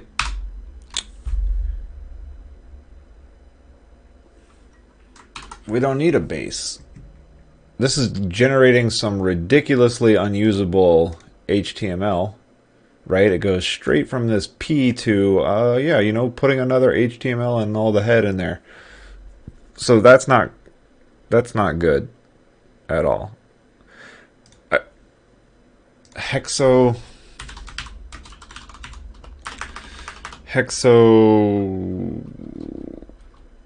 copy raw HTML file.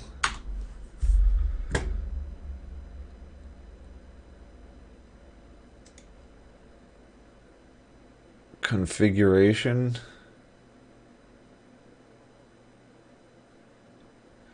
It's this source directory that I'm trying not to overwrite. Public directory, where the static site will be generated. Yes, I know that. Include code. Subdirectory of source directory.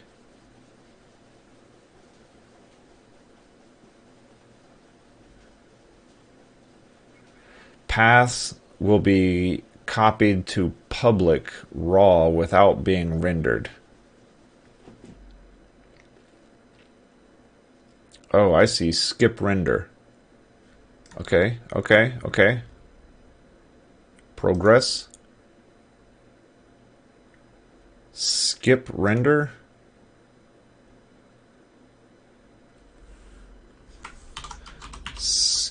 Oh, yes. Okay.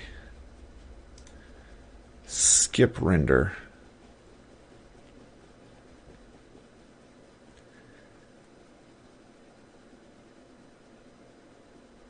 This can also be used to exclude post. So anything within source, I can tell it to skip rendering. So I want to tell it to skip rendering index.html in the Othello blazor wasm. Okay. Othello blazor wasm /star.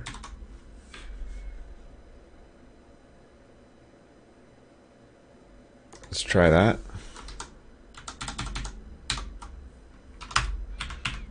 Render.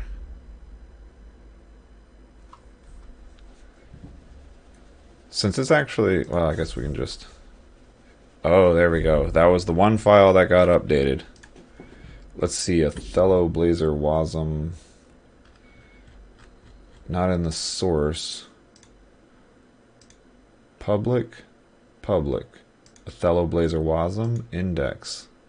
Damn it, it's still doing it.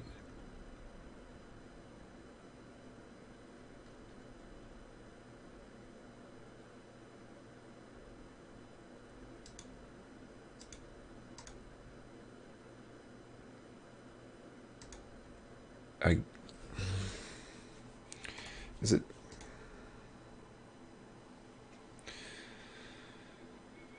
Maybe let's figure out a way to,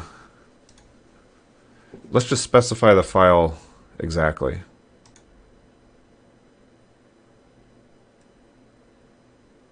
Yeah, let's just specify the file exactly.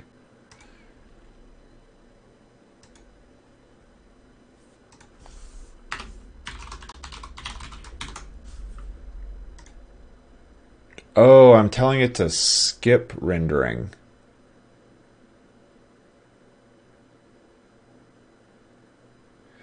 I'm not telling it to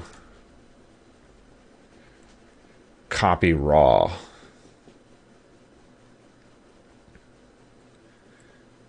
Okay, include code directory, tag directory, source directory.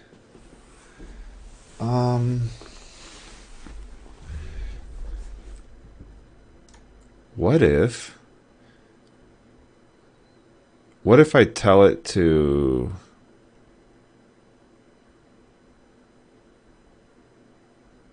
skip rendering on that one and then we just delete the file?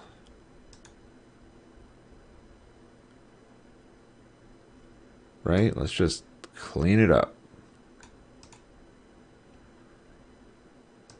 Boom. Like that. And everything after it. Like that.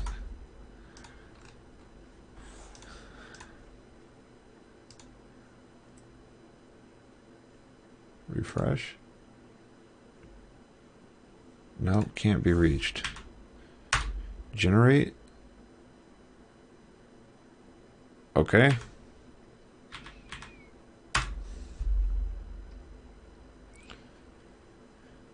Please, please, please.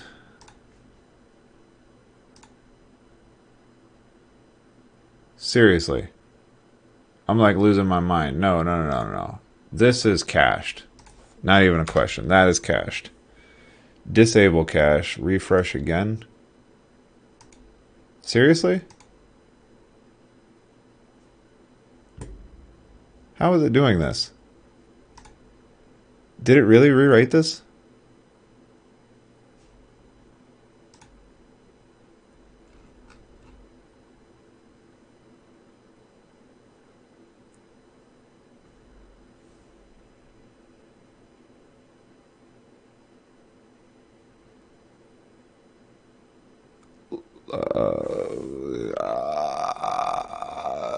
Oh, I didn't generate, maybe? No, I did generate.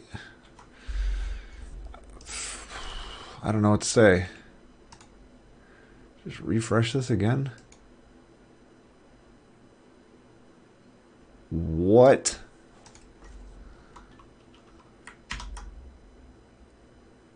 What on earth happened right here? Oh, we have competing CSS because it wants to be the whole page, which makes sense. All right.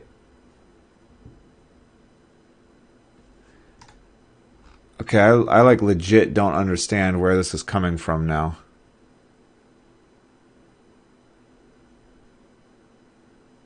At all.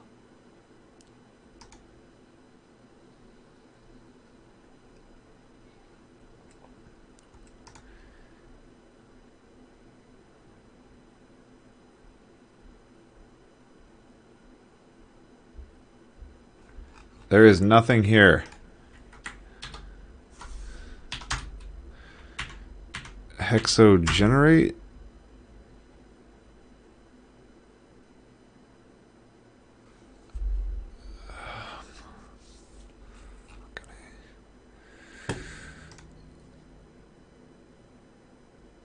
Did I not save something? Skip render or something like that. Skip render.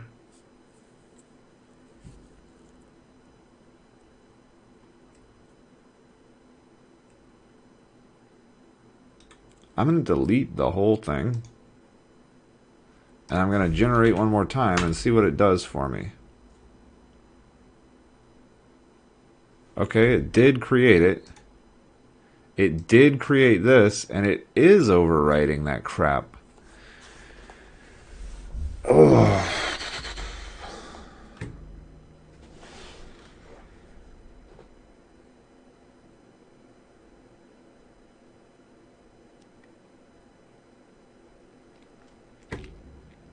I don't think this skip render thing is working. That's my short answer.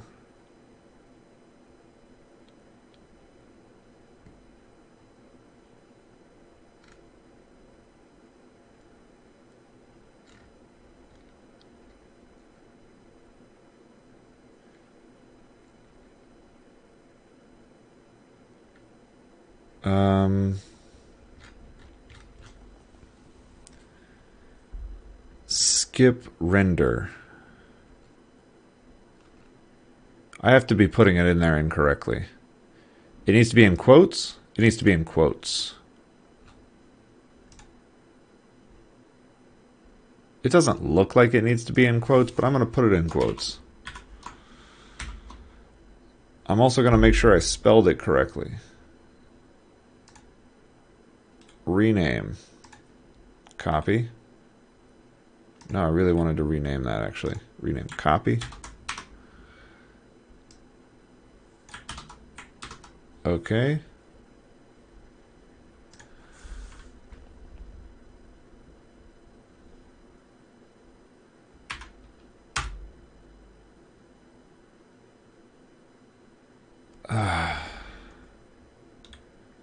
Delete. Come on, one time.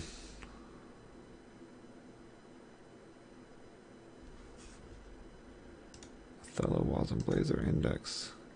No, you just can't ignore it.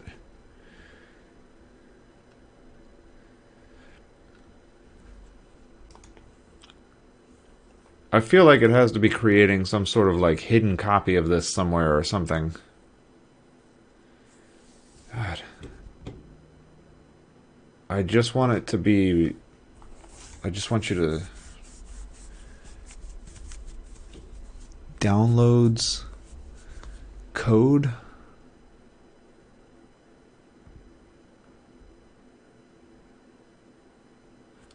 Maybe we just make it like this.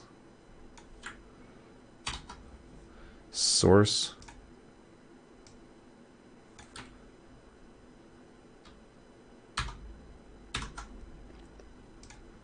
We don't need this at all.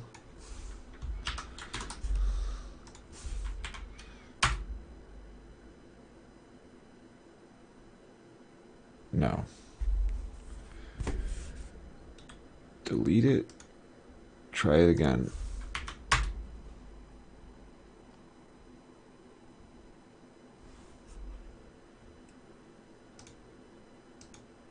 No, you just cannot give up on this.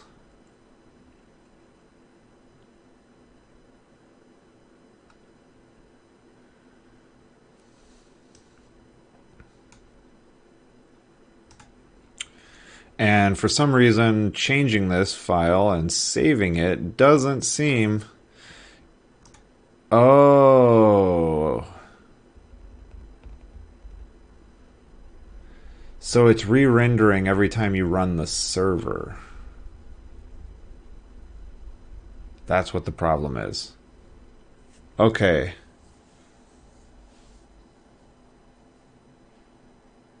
Alright, so maybe instead... Well, unfortunately, every time I generate, it's going to break this. So that sucks. Can I...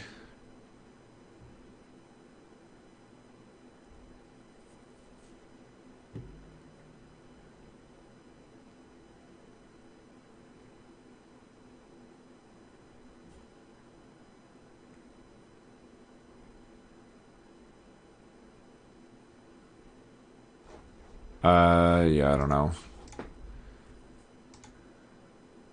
You can use glob expressions for path matching. Oh, wait, I see. Nope, nope, no, no, no. Post is like in public. Nope, scaffolding. Source, drafts, post, Othello, blazor, wasm.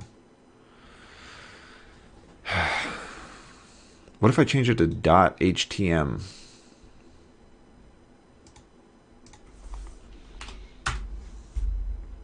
As stupid as that sounds.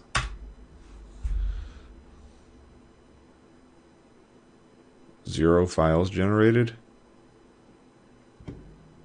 Of course.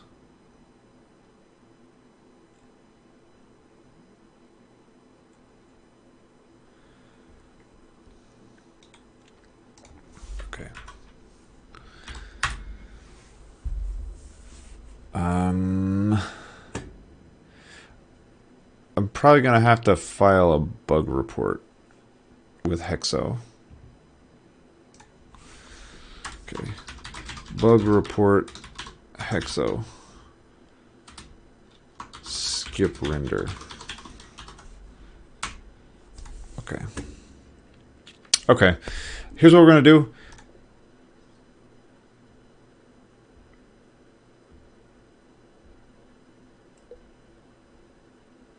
We're going to generate. We're going to manually update it. And then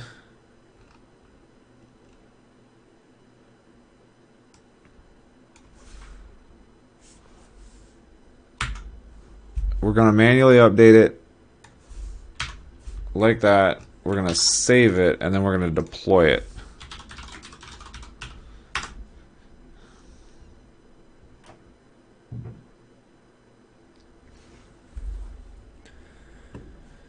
And then we're going to look at it on the live site.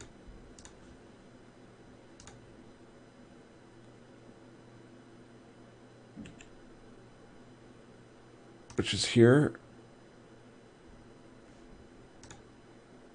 And we're going to look at it. We don't need this anymore. We don't need this anymore. We don't need that anymore. We don't need that anymore. It would have been great if that one worked. It would have made it so much easier. We want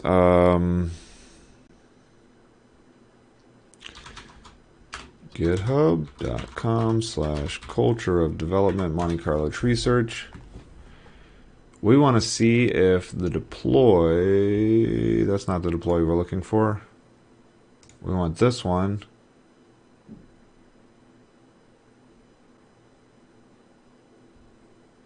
Okay, Othello, blazor, wasm, index. Okay, it appears to have the correct stuff here. Othello, blazor, loading. Failed to load.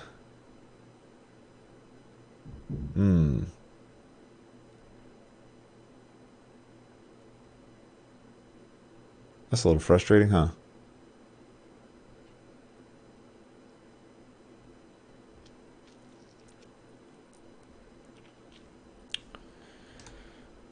What was the path there?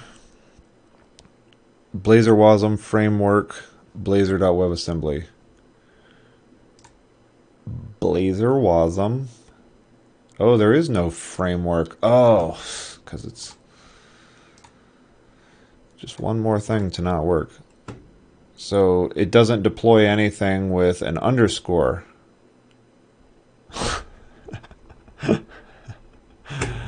It's like you can't, you just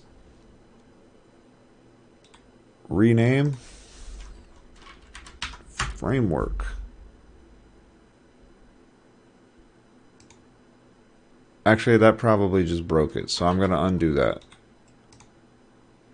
Rename underscore, and then we're just going to copy it. Copy. And we're going to put it in public. Paste. And then we're going to deploy again. Okay.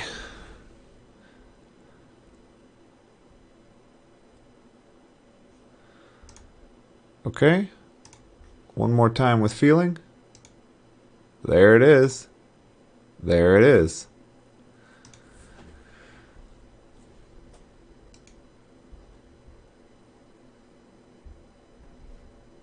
Is it just not there yet?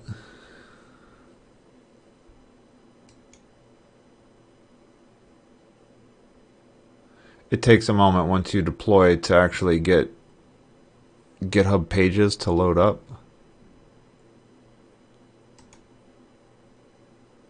Or not. Okay, Othello, Blazor, wasm, Blazor, WebAssembly. Blazor, WebAssembly. And underscore framework.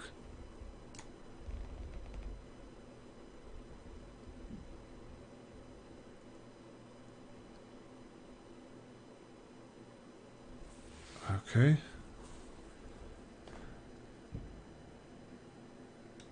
Open in new tab. File not found.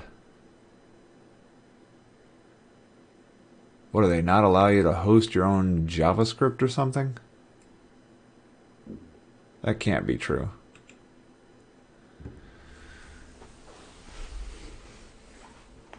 Okay. I'm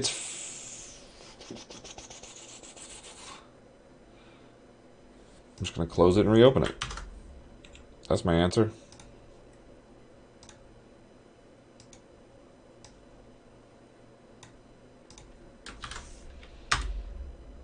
No, you're still not happy.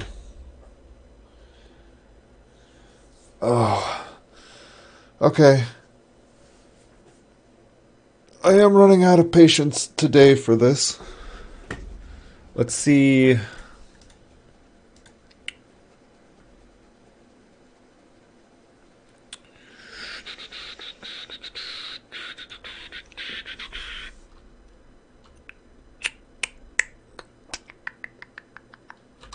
Get out.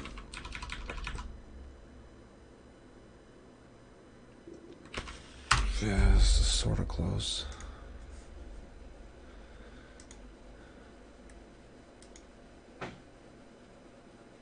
Is this? Yeah, this is it.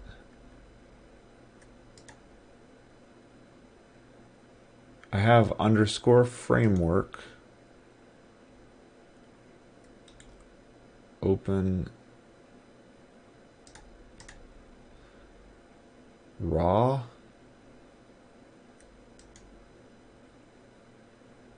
I mean, it's there. It just has to be there. Or maybe there's some reason that it's not allowing this. Can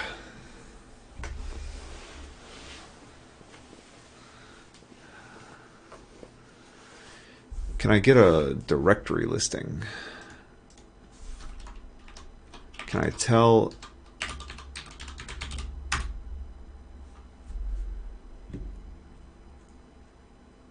Maybe it doesn't like directories that start with underscores.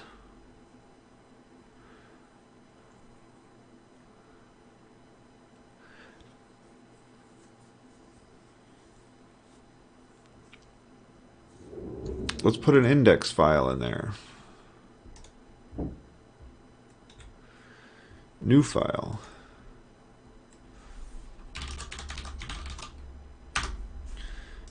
It likes it just fine.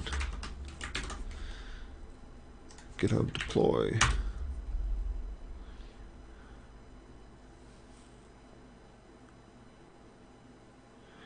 This is just to like figure out whether or not it's the name of the folder that it doesn't like, or if for some reason it's just like refusing to load up this JavaScript file.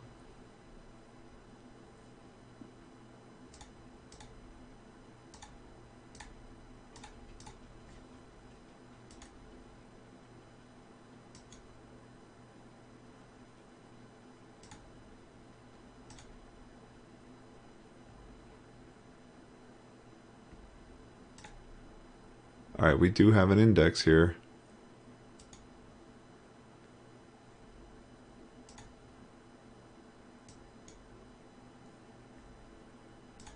Okay, I think it's the folder name.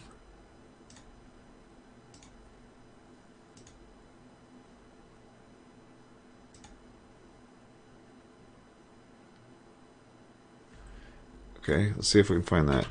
GitHub pages folder starts with underscore.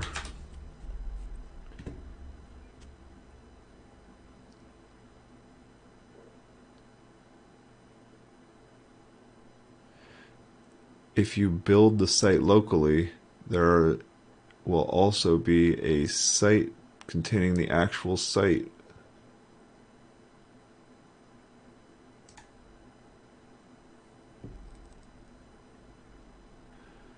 GitHub Pages uses Jekyll by default to build Pages sites. Because of the way Jekyll works, any files or folders that start with underscore, dot, or pound or end with tilde are not built. Okay, that answers that question. Let's rename it. Rename. I mean, this just feels like it's going to break, to be perfectly honest. Rename. Like, it feels like that path is going to be hard-coded. Just no questions asked.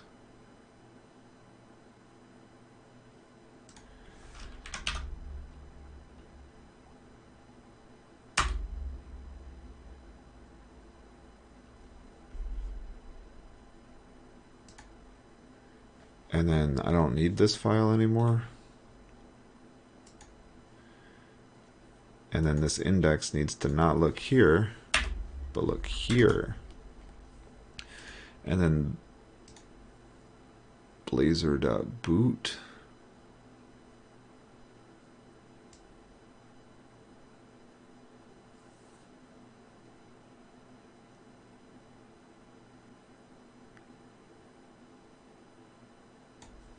Okay. And then in here, however long this is, let's see if we can find bin.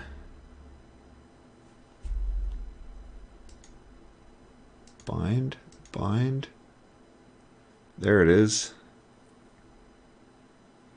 I knew it was going to be hard-coded.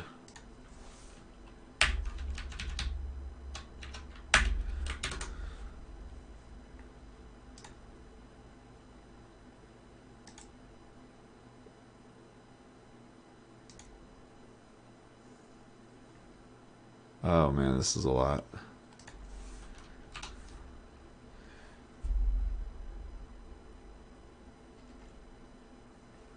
Okay.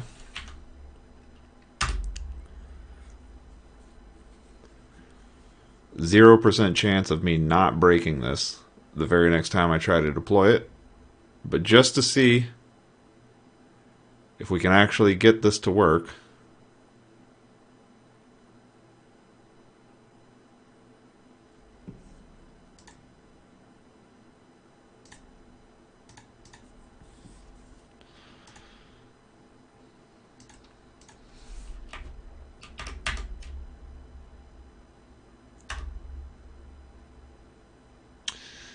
still failing to load. Why is it still looking? Oh, maybe you just have to wait a minute. Let's go to this one. All right, I did change that.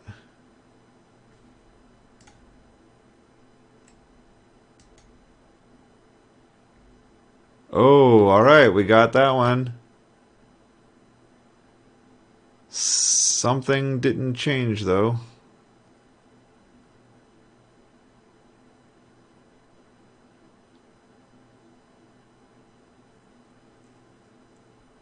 Because it's still looking for an underscore framework. Why would it do that? Framework.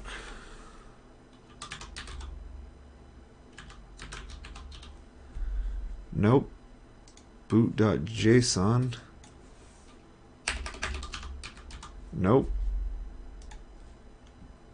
Oh, here it is right here, framework. You know, let's just search for underscore.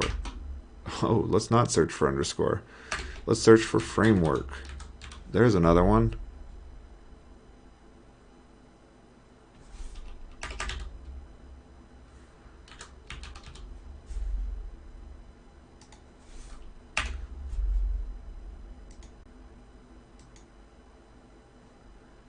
Lots of them.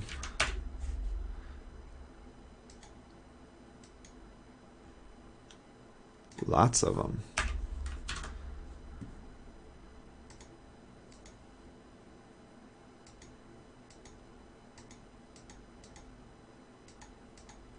One more time.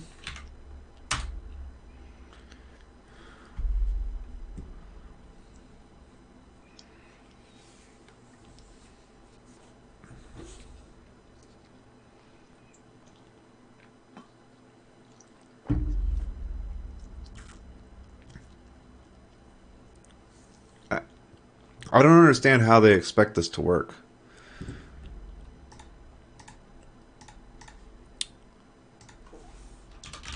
Deploy blazor wasm GitHub pages. Properly publishing, deploying blazor project to GitHub pages.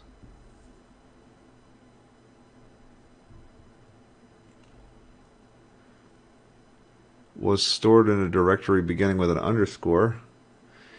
After adding a file named .nojekyll to the root of the repository, there was still a 404 error, which confused me for a very long time. It then turned out I needed to make a change to another file to cause the website to be rebuilt, finally correcting the issue. No Jekyll.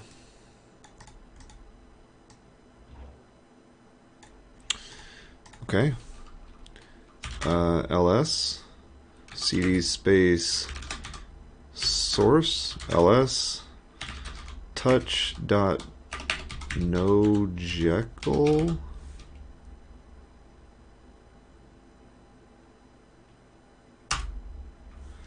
ls la no Jekyll.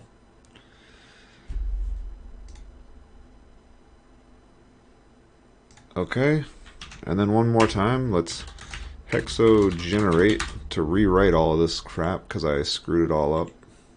Close everything.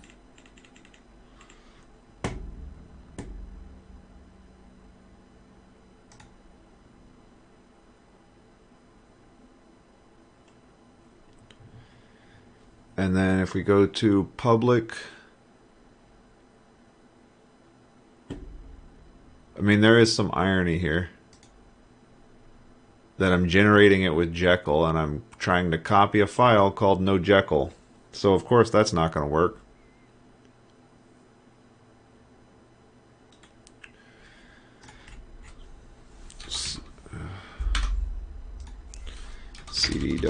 cd space public touch dot no Jekyll. Okay, great. And then we need to copy this over. Copy. Paste. Framework. Delete this. This index page needs to be fixed.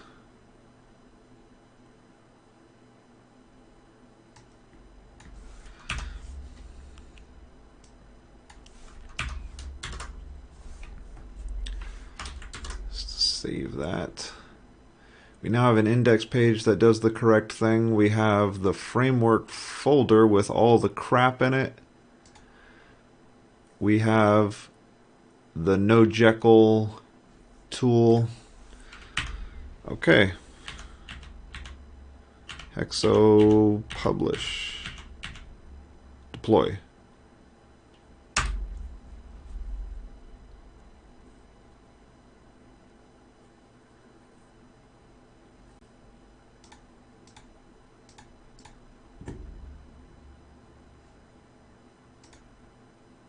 Tell us what you think. Random site satisfaction. Okay, one more time. Alright, we have framework again. We have...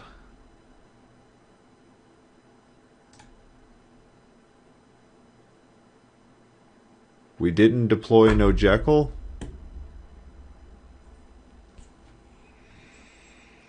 Touch.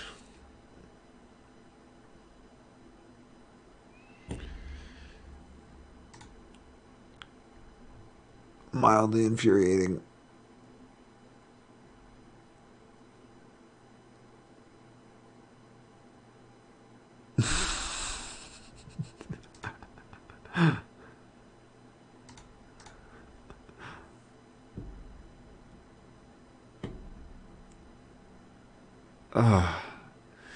Okay, I give up on this.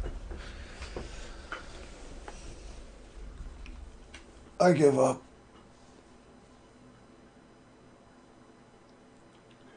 I am super reluctant to like create a file here in GitHub by like, you know, just doing the create a new file tool. However, I know there's a way to do it.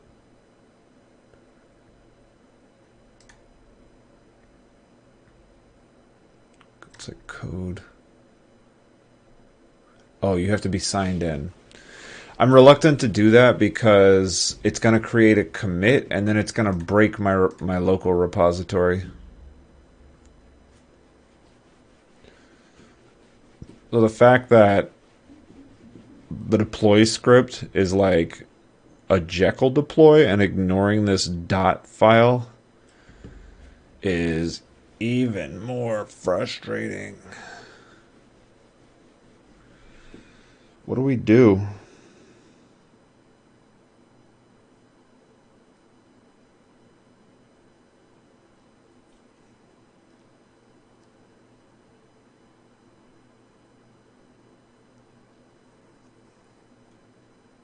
I know what we do. We test it locally. We say we're in public. We say WS, which is my little node tool to run a local web server. I think you just say WS right here. There we go. What am I looking for? 8,000.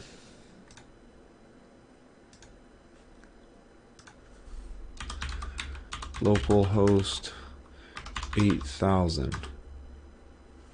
See? What's up? And then we go to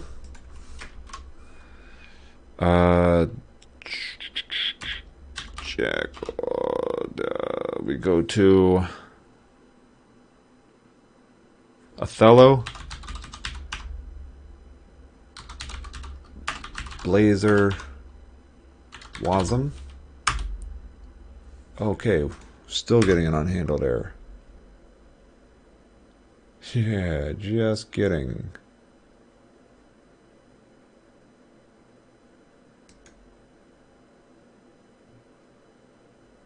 You can't find Bootstrap. Oh, I know why. 'Cause in here it's got... No, that's wild. Why is it not doing relative paths? Oh, I know why. Because you have to have that at the end.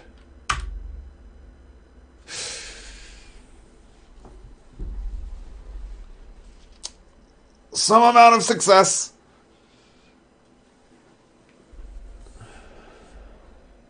Othello. Oh, thank you. Oh, thank you. Okay.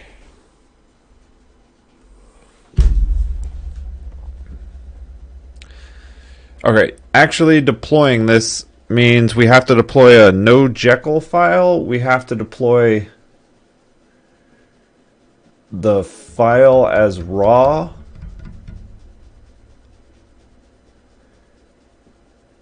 And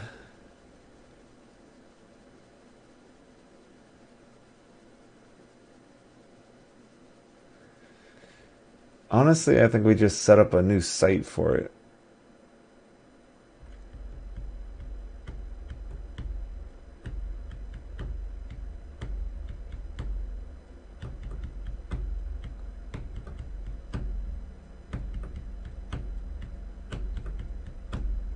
Maybe instead of doing this under a culture of development, I just put it under my local, and then we set it up as a GitHub page for the repository. We throw in the no Jekyll, we get it live.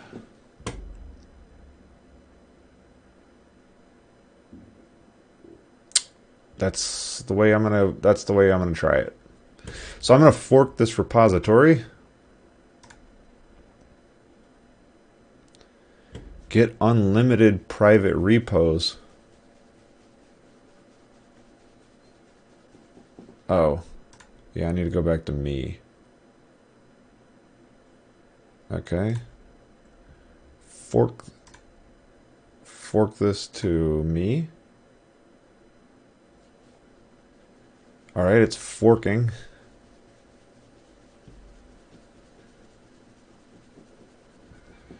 And then everything is already in here. So I should just be able to go to settings, go down to GitHub pages, put it in the docs folder.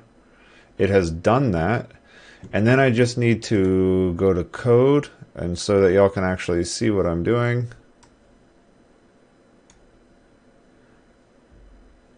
So I'm in code. I have set it up to be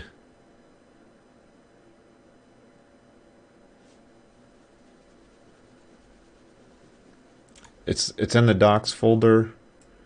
The index is here. I need to get rid of that. Yeah, I need to get rid of that. So we go to edit and we get rid of this line like that. Okay. Remove base URL because it breaks GitHub pages. And then one more time, we need to go to docs, and we need to create a file called .nojekyll.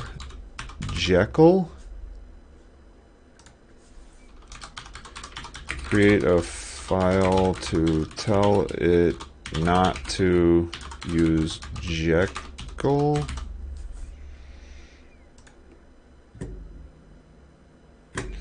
And then we need to modify a file one more time, it says, in order to force it to do something.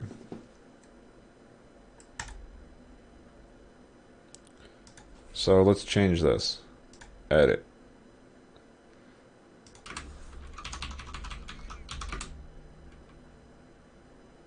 Othello, blazor, wasm. Force rebuild of GitHub pages.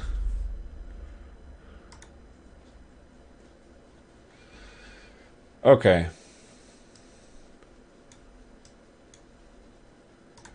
Now we go to nicklarson.github.io/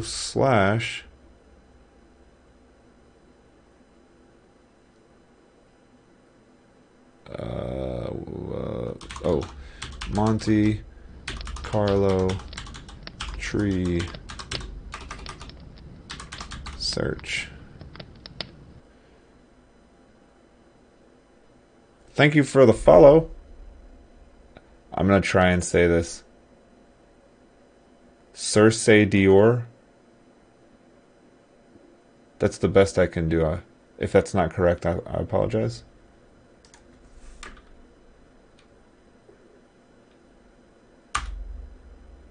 Okay, for real this time. It's actually on a place that I can share it. Oh, what in the hell is that? There you go. Got to make the screen wider. Are you script also in Grand Theft Auto 5? No, I have never scripted in Grand Theft Auto. Okay. Okay, I really don't like this thing where it plays two moves at one time, so I want to figure that out. But hey, it's live! Woo! And working. It's not good. It's only doing 30 sims a second. But it's live. Not sure if I've told you all that or not, but it's live.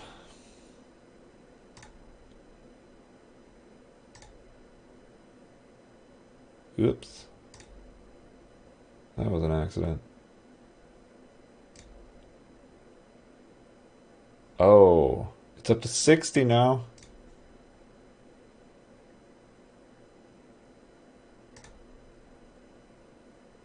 Ooh, yucky.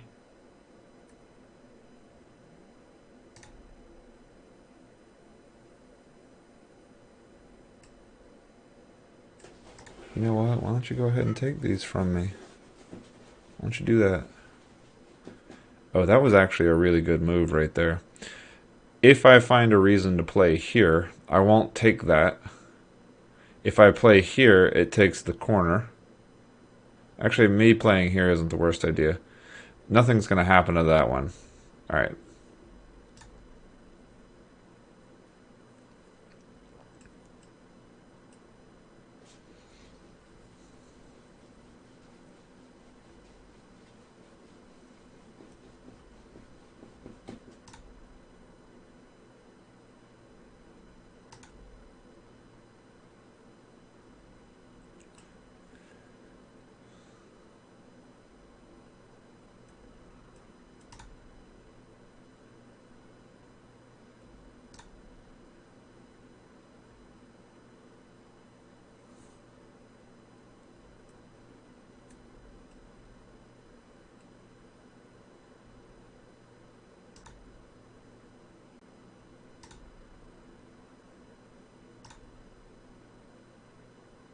Ooh. I don't know if I'm winning or losing. It appears I'm losing. It thinks it's winning. And I'm starting to believe it. That's a pretty big chunk I can't do anything about.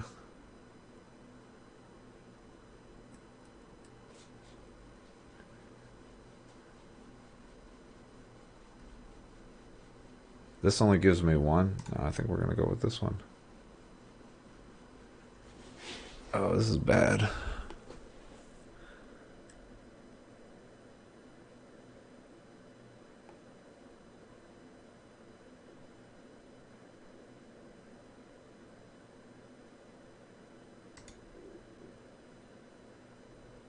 Ouch.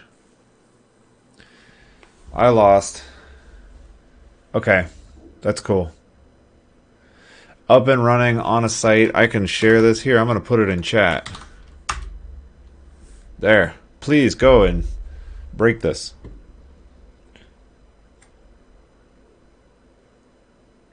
Man, that's awesome. File not found. That's awesome. What?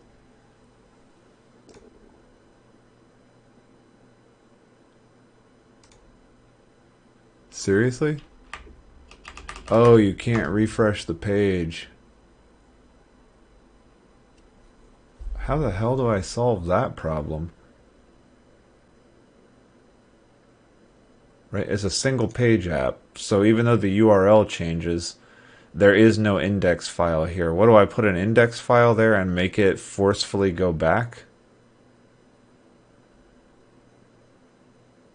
How do I even do that? Oh man, that's frustrating. Or I just make it the home page. Let's do that.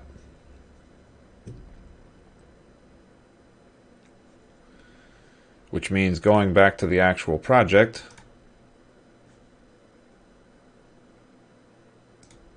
getting rid of all of this, getting rid of counter. We're not going to need that. Oh man, what did I do? Close this. Okay, getting rid of counter, getting rid of fetch data, replacing index with Othello game.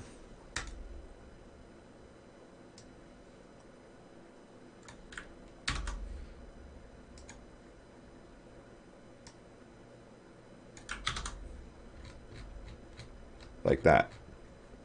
Getting rid of Othello game. Going to nav menu. Getting rid of all of these. Renaming this Othello.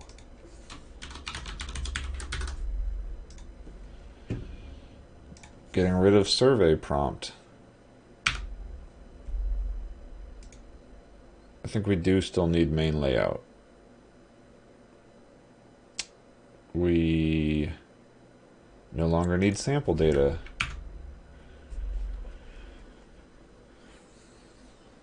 Save all of this. Okay, let's try and run this one more time just to make sure that it works.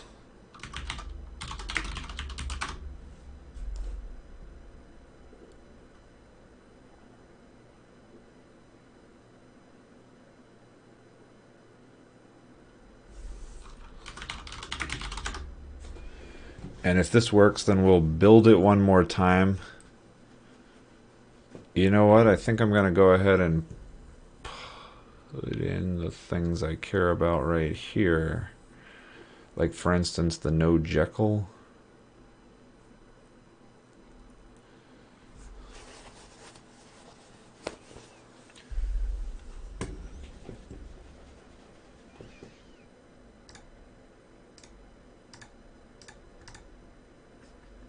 What was I looking for? Localhost.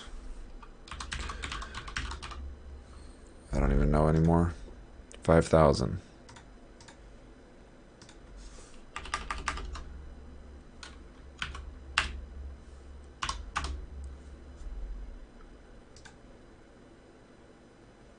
Okay, and if I refresh, we get a new game. Okay, great.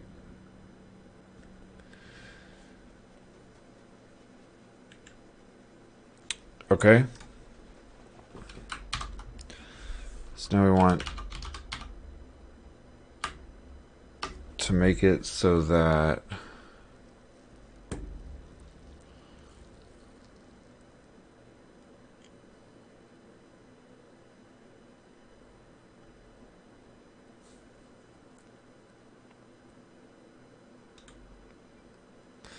think I want to add a file. I think stop that. CD space www root touch.no Jekyll.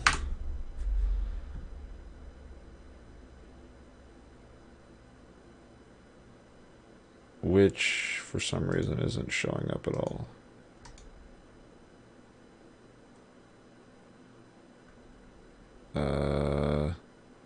Oh, I'm in Othello blazor.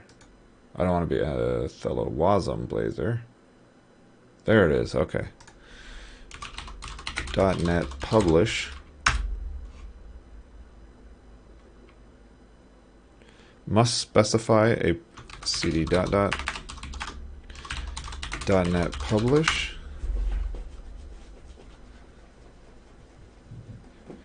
Okay. And then this distribution file,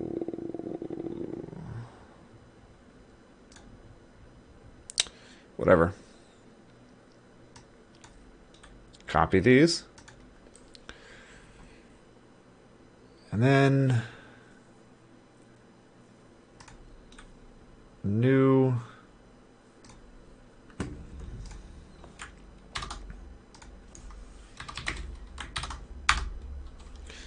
okay, touch.nojekyll. Oh, you know what? No, I should be able to see it. Okay.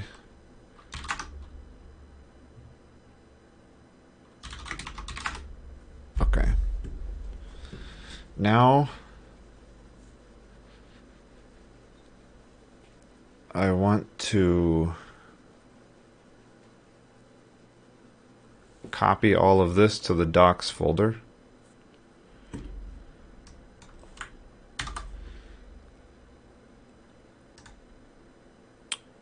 Monte Carlo tree search. What happened to my docs folder?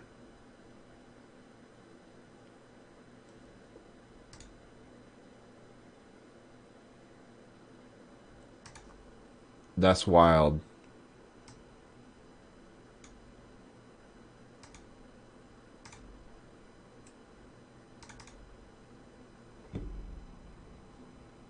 Oh, I deleted it.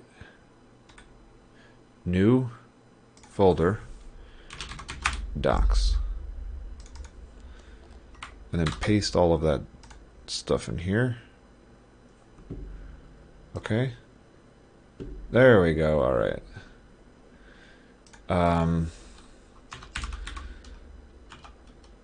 Update site so it can be reloaded.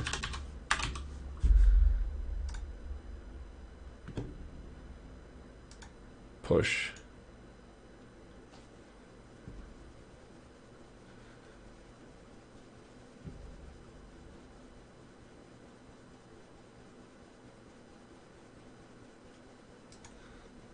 And settings, we're going to delete this now. Delete. This is my hacky way of not having to push to a second repo. Monte Carlo tree search. Instead, I'm just going to delete it and then refork it.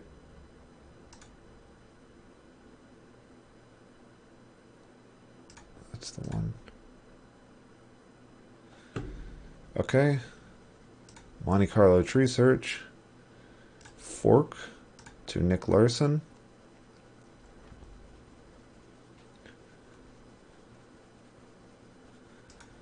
Settings, GitHub pages, to the docs folder. Check to make sure that the no Jekyll is there, which it is. And then one more time. All right, so now if we go to this and we just go to here,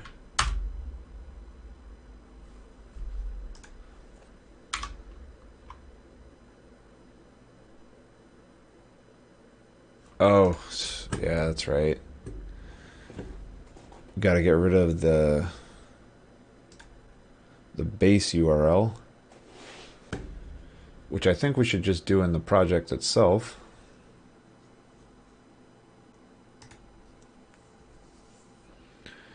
Index, base URL.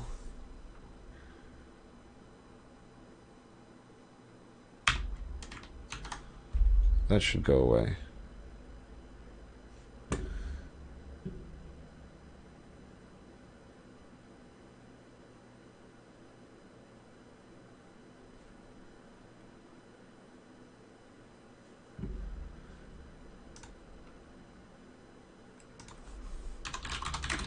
Move base URL.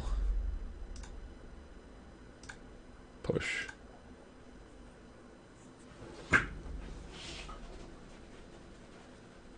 And then again, delete this garbage.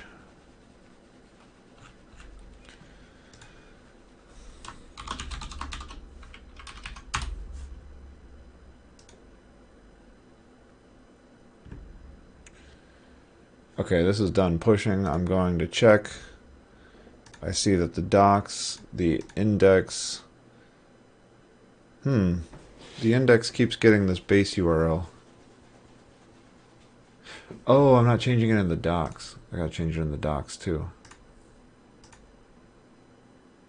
Docs, index, base URL.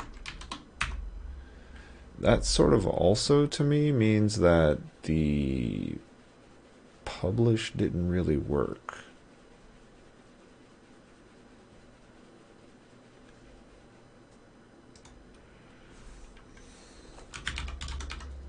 Oh, I know why.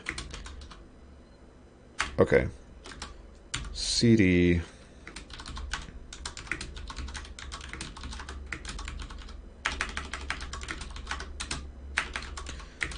it's because I didn't build it correctly. No, CD space othello blazor wasm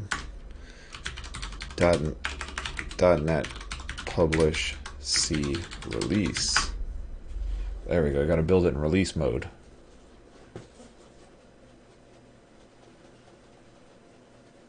Okay. Now we need to copy all of that stuff over.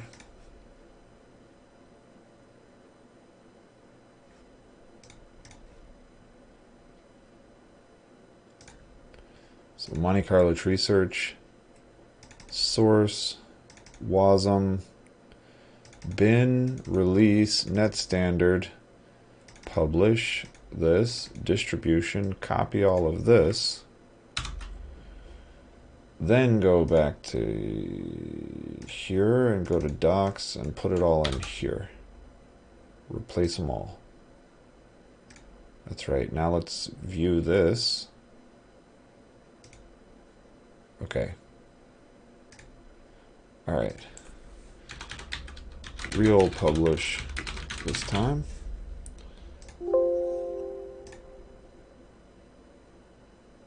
Push. Failed to save. The content of the file is newer. Whatever, I don't care. Then don't save it. Whatever. Like, I literally don't care. Looks good to me. Okay. Now I'm forking it.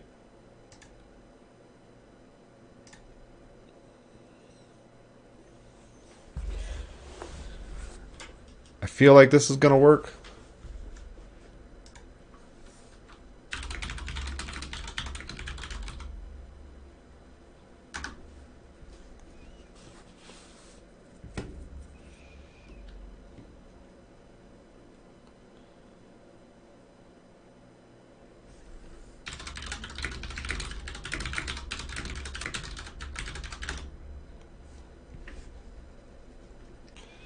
Alright, I have cloned it.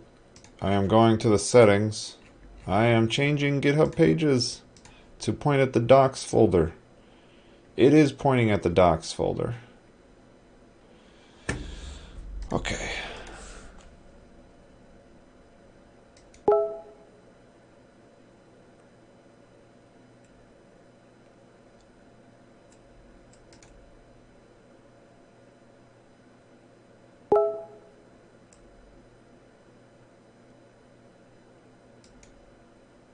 Come on.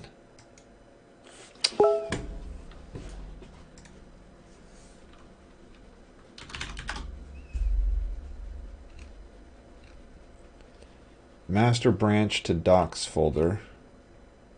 I'm in the master branch. I'm looking at the docs folder. There is an index there. Everything appears to be correct. Okay, we're going to do that thing where we reload again.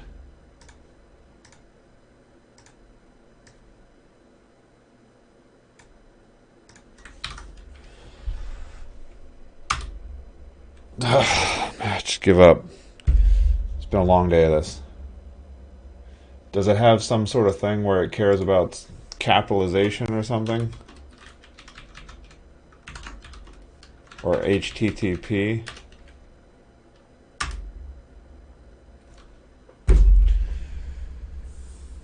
Oh, it's been one of those days.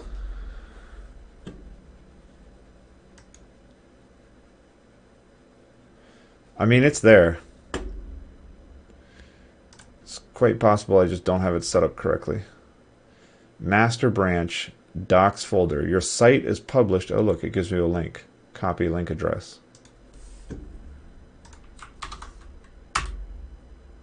That's fun.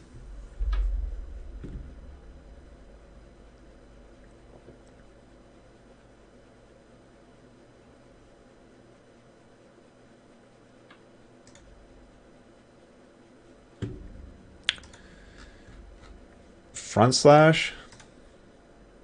Front slash. I do have the front slash. I don't know what to say. Docs index.html. I mean, it's there. Okay. I think I've had about enough of looking at this stuff today. I'm going to try it. What if I do it over here in a different browser? No, we're just going to 404 it all day.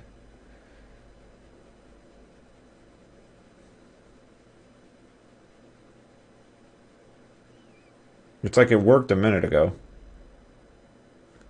Okay. That's going to be it for today. I need to go get my daughter from school. I would like to thank everybody for joining today. I had a lot of fun. I will be back tomorrow, again, early in the morning, for me at least, about 9:30 or so.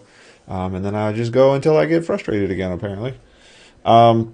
Thank you for joining. Since there's enough people, let's go ahead and find somebody to raid. Raid. Let's raid. None of these people. Let's go to livecoders.dev. .dev and see if we can find somebody there. Let's go with Code Rushed.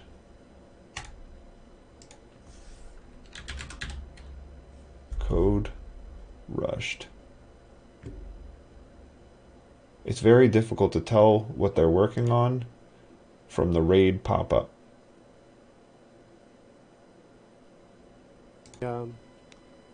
A message for the devs here. Oh, let's just try it out. All right. Oh, wait, I screwed that up. Code Rushed. Okay. All right, we're going to go ahead and head over there now. Thank you so much for joining. Hopefully I will see y'all tomorrow. If you hit that follow button, you'll get a notification when I go live. And thank y'all so much. See you later.